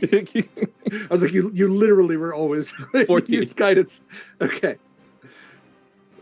14 points of damage? 14 points of psychic damage as Nice. Lucky's just like, all right, okay, I'm done with this. Here we go. And yeah, she is looking definitely rougher than she was. Anything else for your turn? I am. You know what? I'm just gonna give myself a little bit more healing. You know, just get that and get that AARP healing going. 5 more points of heals. Okay. It is her turn. You see that she looks to Proximus and she goes, "Thank you for doing the job that I needed to do." What? And she kind of like looks to Sevie, who just ran up on her, to Lucky, who just threw a fucking shadow blade at her, to Thomas. She takes off her helmet, and you can see that there is a very similar looking drow woman, close cropped hair, almost bald at this point. And she smiles at all of you. You can tell that she has like prolonged canines and this very wide brimmed smile. And she snaps her fingers and all of you are plunged into darkness. She is going to be running past you. So for Thomas and Sevie, you may take an opportunity attack at disadvantage. But otherwise, she is using the darkness spell to try to run. Okay. Can I use my advantage on that to even it out or no? Yeah, absolutely. Okay. Okay. And the only thing I have right now is to lash out with is my fangs. So. Okay. Kinky, but allow it. Okay. Nope. It's only going to be a 14. Okay. So you go a little bit wide with your fangs. Thomas, do you have a melee attack you'd like to have an opportunity attack for?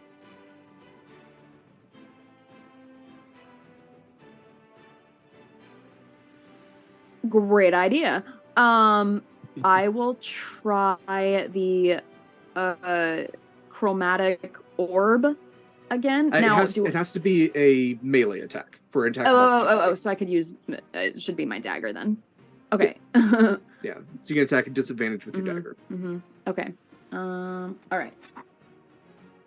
So that. Oh dear. Oh no. Okay. Rolled a 12 plus a 4 is a 16 to hit.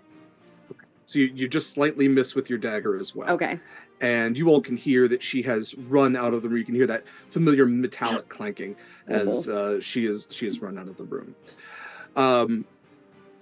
You are all now in darkness. You can feel the ship is plunging down further and further. This gravity is really taking hold.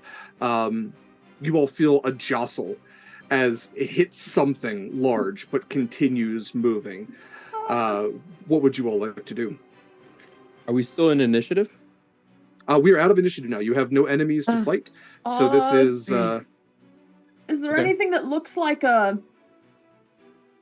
there's like the helm, then there's the ones on the aeroplanes that like do this. Is there anything that looks like it might point the nose of this Kraken up? There's nothing that looks like anything because you are in the darkness spell. Yeah, that's right. I'm gonna cast. I'm casting light. I'm just. I don't even think light can. If it's magic darkness, yeah. Yeah, it's the magical darkness spell. Can I upcast my light spell to second level? Yeah, sure. Actually, I like that. Yeah. Okay. Sweet. Take it from cantrip to not. So yes. What color is your light, Lucky? Much like the gold and white paw, I am going to just snap my fingers, and a mote of light starts to penetrate the darkness. It's gold, this white, and it starts to just expand. And much like how I want to say like ink dissolves in water. Yeah. Ooh. The darkness. That. The darkness. Yes. It's like the reverse of ink, permeating through water. It's like light permeating through the darkness until we are clear. Good. Yeah, it's like using paint thinner on black paint. I love that. Yes. What that light do? It dissolves. The darkness around you disappears, and once again you can see out the porthole windows to see that you are headed directly for the ocean floor. Time to go. All right, time to go. Yes, where's the Orby locker thing? We can't save the do we get Thomas, out of it? You look at the controls. Most of them are incredibly damaged at this Okay. point. Before we leave this room, I'm going to grab the helmet that what's-his-face took off of me. Okay, yeah. Because he ripped this helmet off my head. It was on the ground, I think. I'm going to run over it, and I'm going to grab it, and I'm going to put it back on, because I felt that weird breathing thing when I first put it on, and I'm thinking, I might be doing some swimming.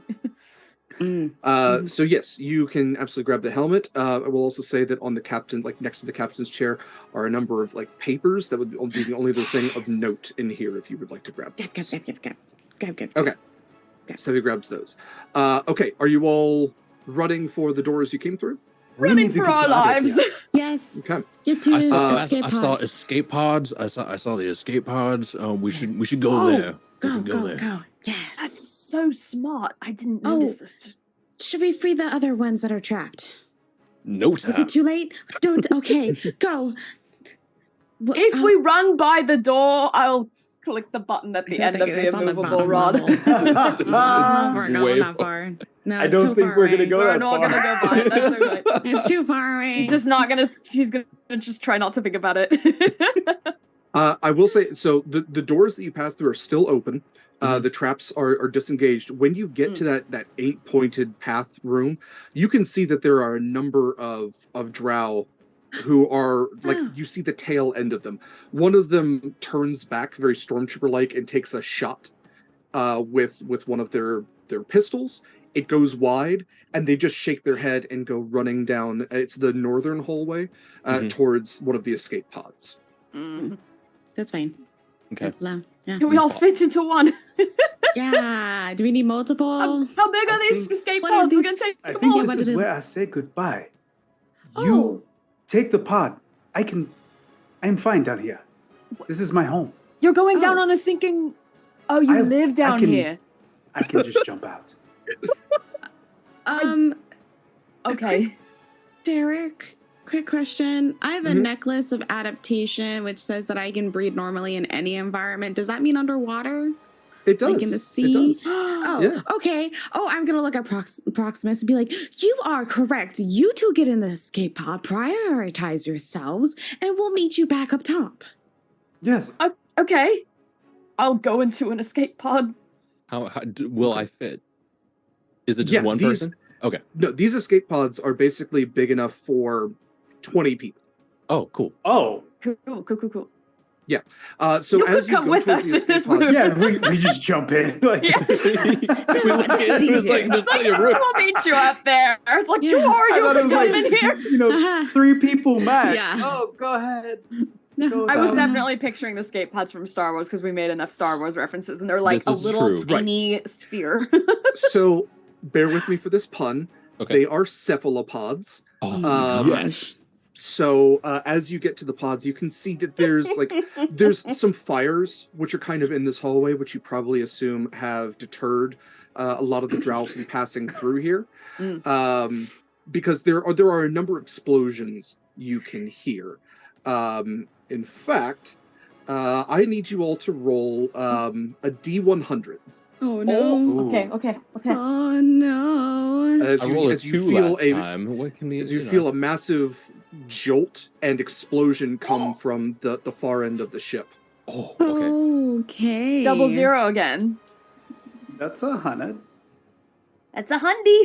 Wow. Is it good to get 100 or not? Oh, yeah, that's true. I'm like celebrating, but it might not. I got be the a good middle thing. of the. You get 57. 100% damage.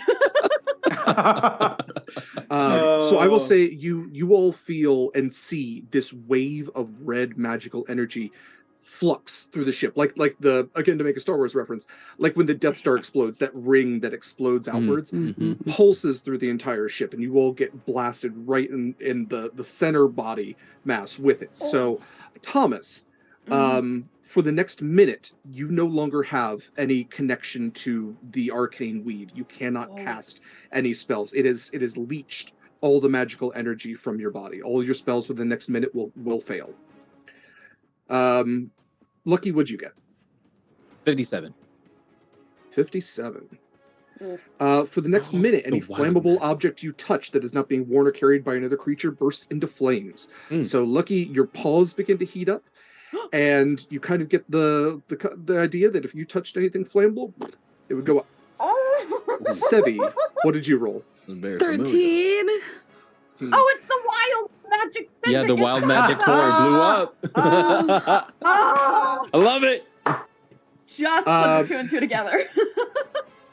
Okay, Sevie, you were going to cast Confusion centered Yeah. on yourself. Oh, Okay. So, Sevie, let's see. 10-foot radius sphere. So that's going to get everybody. Mhm.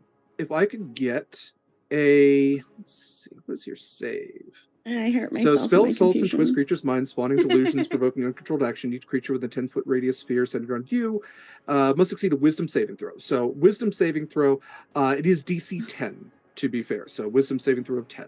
Okay. Oh, and I can roll this?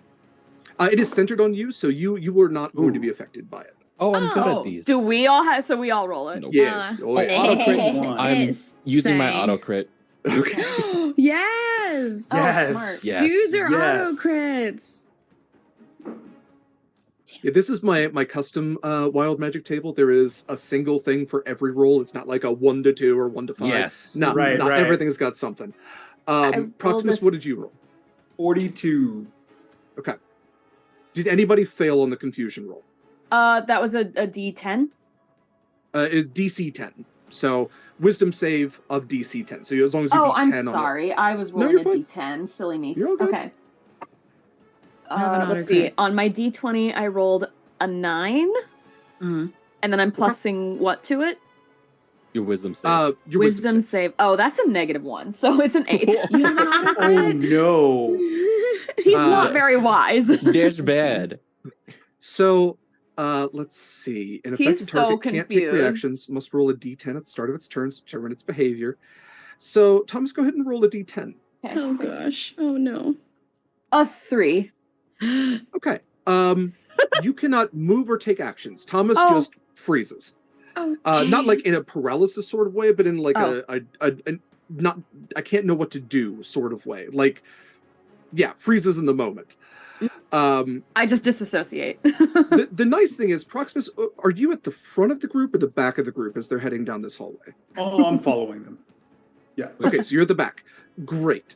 So Thomas does move, since Proximus, you push all loose objects and creatures within 30 feet of you an additional 10 feet away.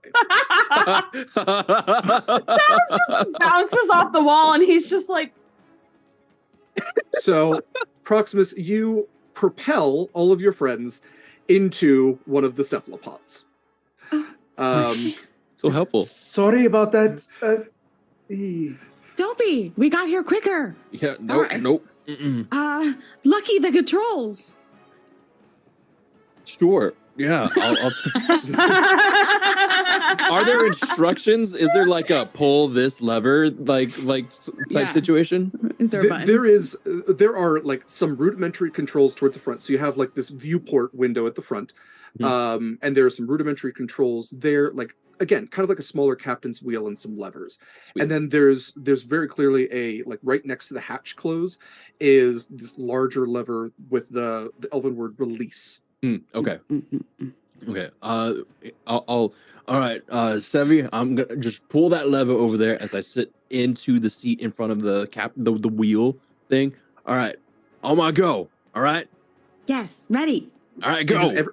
is everybody aboard? Proximus is also aboard. Yes, I'll jump in. Like Okay. So explosion behind me. Yeah. Yeah. Everybody, hold on to Absolutely. your butts. Absolute explosion behind you. The release hatch closes, the release lever pulled, detaches from the main part of the ship. You can see that the cephalopod that you are in actually looks a lot like almost like an armored giant squid of sorts. Tentacles Ooh. propel out of these ports in the back and begin very much like on the main Kraken to spin and propel you upwards. There seems to be a sense of buoyancy in this.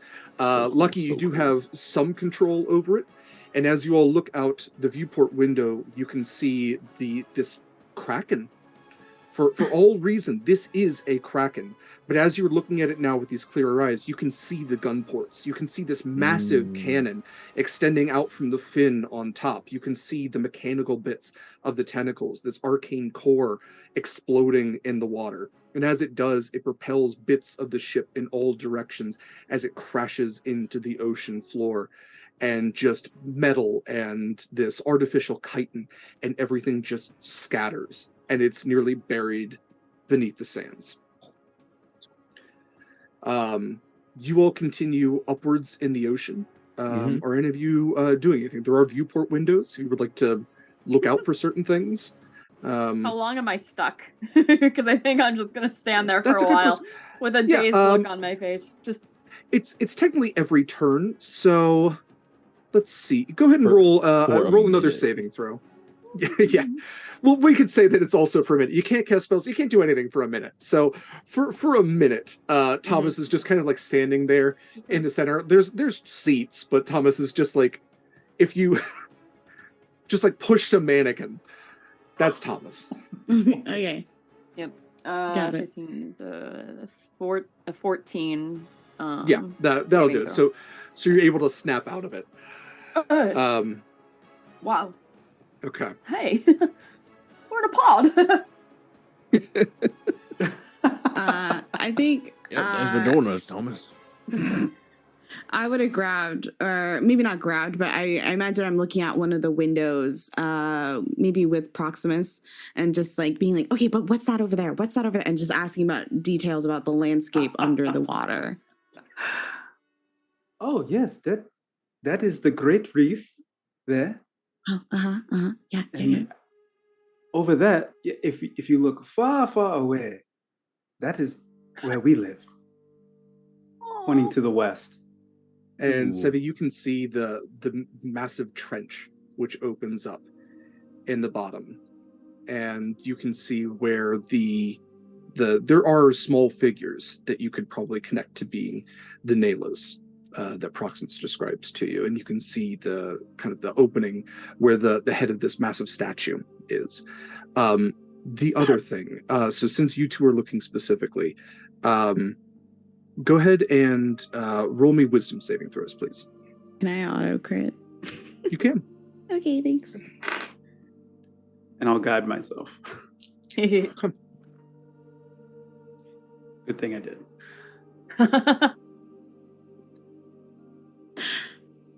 14. So, Sevie, there seems to be movement near where the Kraken ship went down, but whether it's guided by the stars or some sort of internal compass, your brain tells you to look away. And you look back towards the trench where the Nalos are, breathing in a bit of the natural beauty from the bioluminescent coral and fauna and flora around that light this area, looking at the statue, looking at, what these people believe to be their great goddess. Proximus, your eyes stay affixed to where this Kraken lands and all the pieces of it, and you watch as this large worm-like creature with these pincers and these teeth and these innumerable eyes, this thing that your mind can't focus on fully, wraps its pincers around the remains of the Kraken and begins to pull it beneath the sands. Amazing. And as one of the eyes catches yours, you hear a voice inside of your mind that just says, "Forget." Oh. And with that, it's like you snapped out of a trance and you look back towards the Nalos and begin to, continue to give a little tourism to Sevie. Okay, with that, you all are able to make it to the surface perfectly safely. I made you a promise, Proximus. You're going to see the night sky. Yes, the stars. The stars have been waiting to smile down on you. I can't wait to see their teeth. They should shine so bright. Mm-hmm. And the buoyancy takes you to the surface, and the hatch can be opened, and the night sky spans endlessly for you all. Constellations gleaming down brightly at you. This is the most beautiful thing I have ever seen. Isn't it just fabulous? Put you right to If sleep. I don't think about the teeth too hard, it is actually really nice. Yes. Don't worry, they are looking back on you, and they will guide you. Oh, I hope one day that the stars bring us back together. yeah. Thank you so much for your help. I think I would very much like that too, Proximus. Proximus, could I come visit your city? Are visitors allowed? We don't get many visitors. They don't really encourage it around my way.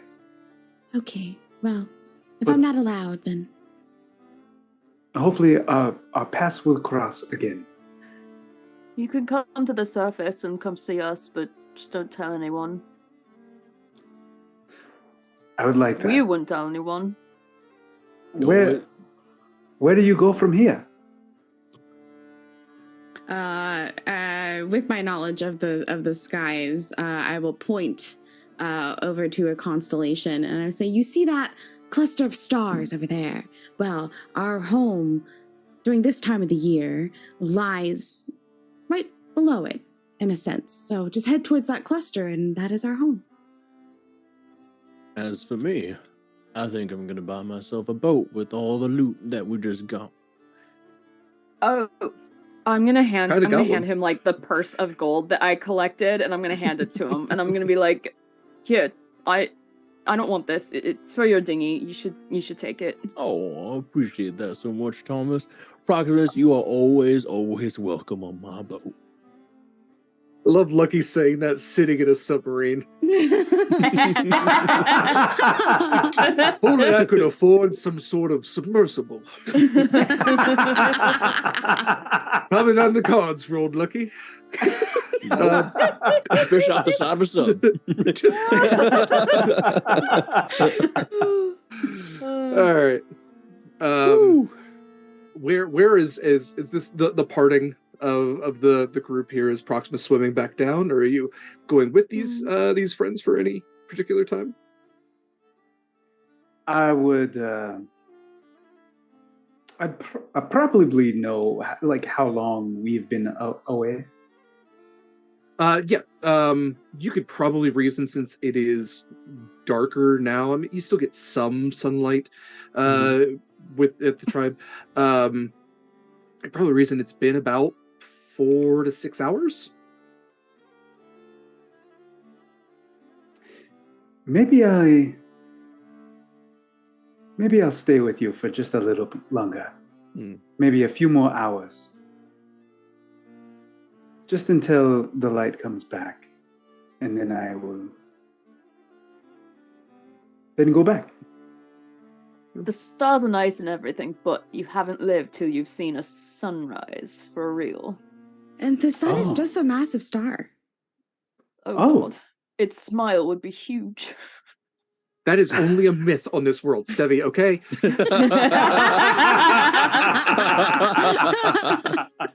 The sun is not a star. Duh, the stars are out there. It's never been proven, okay? You can see its tentacles, okay? You kind of can. It's so bright. The sun is just a giant octopus that's going to consume us all one day. I mean, everybody knows that. That's just science. I think we close out on like the group on top of the sub watching the sunrise. Yeah. Yes. To give a little bit of epilogue, Proximus, when the sun does rise and you do part from your friends and you return back to the Nalos, I mean, hours have passed. Other patrols have taken place, and you just come paddling right into your home. And there are several Tritons who kind of like look to you and seem to be whispering. And one Triton in particular, a rival of yours, this very strong female Triton, probably like when people talk about the champions of your people, Corvus, your mentor, always the first name in their mouth. Dominera, the second. You maybe third or fourth. And Dominera comes swinging right up to you, this look of just frustration and just sternness on her face. And she has these darker purple kind of chitinous parts with some yellow bioluminescence on her arms, on her forehead with her inserted gem, and these like white gold eyes. And she pushes your chest She goes, where have you been? Everyone has been looking for you. Looking for me? I was only on patrol.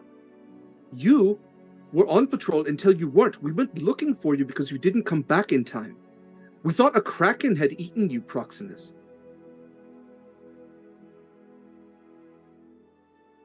What do you have to say for yourself? I am sorry to worry you, but there's no need. You didn't go to the surface, did you? It is forbidden for our people to go there. And I know that without the proper permission from the great Queen Mother, I would never go against her word. You were probably just doing your silly etchings. What rock did you deface this time? Well, maybe if you were doing proper patrols, you would find them. They are everywhere.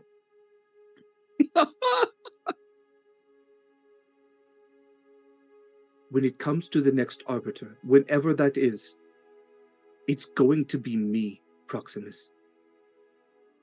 Because you don't care enough. And she just swims off. I hope you never do. Because that would mean Corvus would leave me. And he says it under his breath. Well, I know what you're not loud enough for her to hear. Oh, yeah. Okay. What to give an epilogue? Just a short one. What do the next couple of months bring for Lucky, for Sevie, for Thomas? Is this the after credits thing? Yeah, you were all. I will always say this: you were all more than welcome back. So you don't have to Lucky lived another 30 years and died with his family. But were you to return, where might we find, in a general sense, where might we find Lucky? Okay, I think Lucky's got like a nice little houseboat that he sails around where the fish take him for the seasons, and he's just don't cast the fish rod, go catch fish. I love that. And that's it. He's put away all the swords and stuff and just tries to live just a nice peaceful life. Nice peaceful life. The book is always on the table but never put away. Sevie, what about you? When's Kappa's not making me cry? I think Sevie would have purchased her own ship. Not super large, but a good size. And would have invited Thomas to join her as she continues to explore the seas, plotting the stars, learning, the constellations, how things move, how the cosmos interact with each other, but also the sea. And I think always a project that she's never going to talk about. She's not going to, willingly disclose to many people. Maybe Thomas knows, is that she's also charting the sea floor, and so charting where maybe more tritons are, or even more of these mechanical krakens containing drow are, because there's clearly much more to maps than just the cosmos. So I think that's going to be kind of a side project that she's creating these maps. Sevie, I will say this, with the papers that you grabbed from the captain's chair, you could probably sell those and afford a ship, because within those papers are blueprints and diagrams for the Kraken ship itself, and not just that one, but other ones, other ships, other drow ships that are shaped like other oceanic megafauna, shaped like giant sharks, shaped like giant squids. And you kind of piece together why people haven't seen drow in a long time. They have. But the drow have made their ships to hide. And and you kind of piece together just from these diagrams. And when you take them, say, to an expert, they'll tell you there's bits of gnome architecture in here, there's bits of dwarf, there's bits of elf. They have pieced together these ideas to hide themselves. And you also find a map, and you can hold on to it, you can copy it, you can sell it, but it also does show several drow Underdark ports that are said to still exist. Yeah. I would not sell it. I would hold on to it. I wouldn't want that falling onto the wrong hands. Maybe also down the road, several years down the road, Sevie would also enact like an institution or an organization or something to preserve those technologies and those cultures of the drow and the gnomes and all of, the deep gnomes, everything that was kind of lost, and just kind of, keep a memory of it. And Thomas, where do you find you? I would definitely take Sevie's offer to help on her ship, to be a cabin boy on this ship and do all the chores for a while. I don't know the length of time, maybe a few weeks, maybe a few months, but then he would find a way to quietly slip away. One shore leave, he just doesn't come back, and she would find like a little note in her captain's cabin that says like, thank you for everything, I'll see you soon, or something like that. And he will disappear for a bit. Love that. Okay. Well, with that, thank you, everyone. Thank you to these incredible players. I am going to have them go around to do their plugs real quick. I appreciate everybody who has stuck around as long as they have, because this obviously went a little bit longer than it should have. But hey, I hope we had a good time. I appreciate all of you fundraising as much as you did for Canine Companions for Independence. I'm not going to go into the whole spiel of it again, but I do very much appreciate it. What you did helps a lot. It helps somebody, live their life a little more fuller with a furry companion at their side, and there's literally can't be anything wrong with that. So thank you to everyone who donated. If you, like I said, if you ever want to learn more about it, you can check out cci.org or canine.org. Yeah, I'm gonna go ahead and have these people say their goodbyes and do their plugs and all that kind of stuff. So Kappa, if you don't mind starting us out. Yeah, sure. Hello, my name is Kappa. Christian is okay too.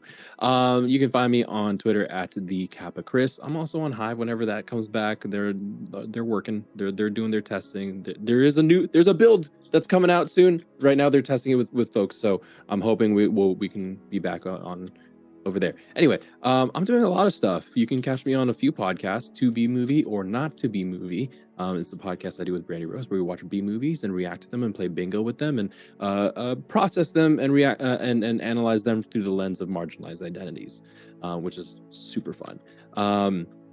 Roads Uncharted. We wrapped up season 3. We did a talk back. That was a lot of fun, and I think some more extra content is coming your way pretty soon.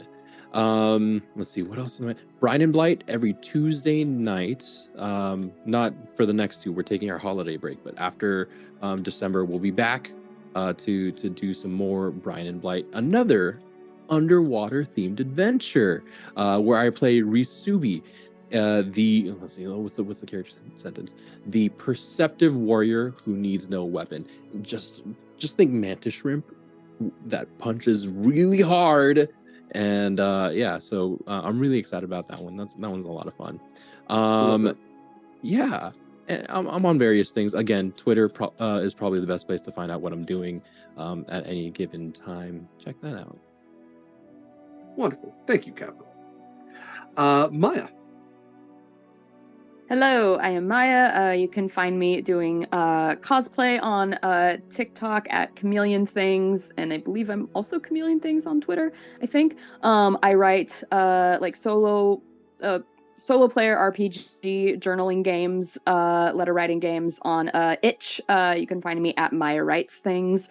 And you can also find me back on this same channel, I believe, is where it is being hosted tomorrow for a Trophy Dark game. I I don't remember when it starts. 10 a.m. 10 10 a.m. a.m. So yeah, you can find me back on this channel tomorrow morning for a completely different character, completely different game. I will not look anything like this, so that'll be fun. Yeah, so that is what I'm up to. Thank you, Maya. Shadow. Hi everybody, I'm Shadow. I've been Sevie this time. It's been great. For me, I do a bunch of stuff. I am a TTRPG performer in the Twitch space, so I'm always looking for stuff to do. So let me know. And I also have my own Twitch channel, Shadow Sylvia, where I stream indie games, puzzle games, sometimes like arts and crafts. So come hang out for a great time. And otherwise, I believe, so you have my card link. It has all of my links, my Tumblr, my Twitter, email, Ko-fi, whatever you want. It's all there for you. So yeah, thank you so much for having me here. It's been great. It has been an absolute pleasure. Proximus, Mikyl, if you don't mind ending us out here. Hi, fam. Thanks for sticking around. I am Mikyl. You can find me at Mikyl Sandoval on Instagram and Twitter, also on Tumblr. You can see my art. I do art there, and it has been an honor to sit at the table with all of you. You guys are so great. Thank you so much for allowing me to play alongside you. Big hearts. I play right here on Sword and Key on Horizon's Call with Proximus, my fave. Also, a very special thank you to Mikyl for doing character art for not only this game but Horizon's Call. Amazing, yes, and also so good, yes, amazing. So Mikyl good. is fantastic artist, and it's across the board just so very good, very much appreciated. And actually, to a point that Shadow made, all these people are phenomenal people. I cannot recommend them enough for any future projects that you may have. Please reach out to them. They are professional, they are wonderful, they are excellent creative thinkers and actors, and just top tier individuals that I am very proud to know and call friends. As for myself, my name is Derek Sword. I use he, him pronouns. Yes, Sword is my real last name. Yes, it is awesome. No, you can't have it. I am the sword half of Sword and Key. And from Sword and Key, from the bottom of my heart, I appreciate you all being along for this ride, for donating, for joining us as long as you did. It means a lot. As for upcoming projects, Horizon's Call will be back next weekend for just that day, and then we're going to take a little bit of a holiday break. So we'll be back the second week in January after that. Because the following Saturdays are going to like Christmas Eve and then New Year's Eve. And, there's more stuff coming to Sword and Key. We are looking to do a Humblewood campaign that caters a little bit more to folks in European time zones. So definitely keep an eye out for that. We will have a Discord up here pretty soon once we can get some decent mods and really make sure that, we have a decent team to make sure that everybody's heard and listened to and respected, all that kind of stuff. I think that's the main stuff. So again, thank you from me. Thank you from Sword and Key.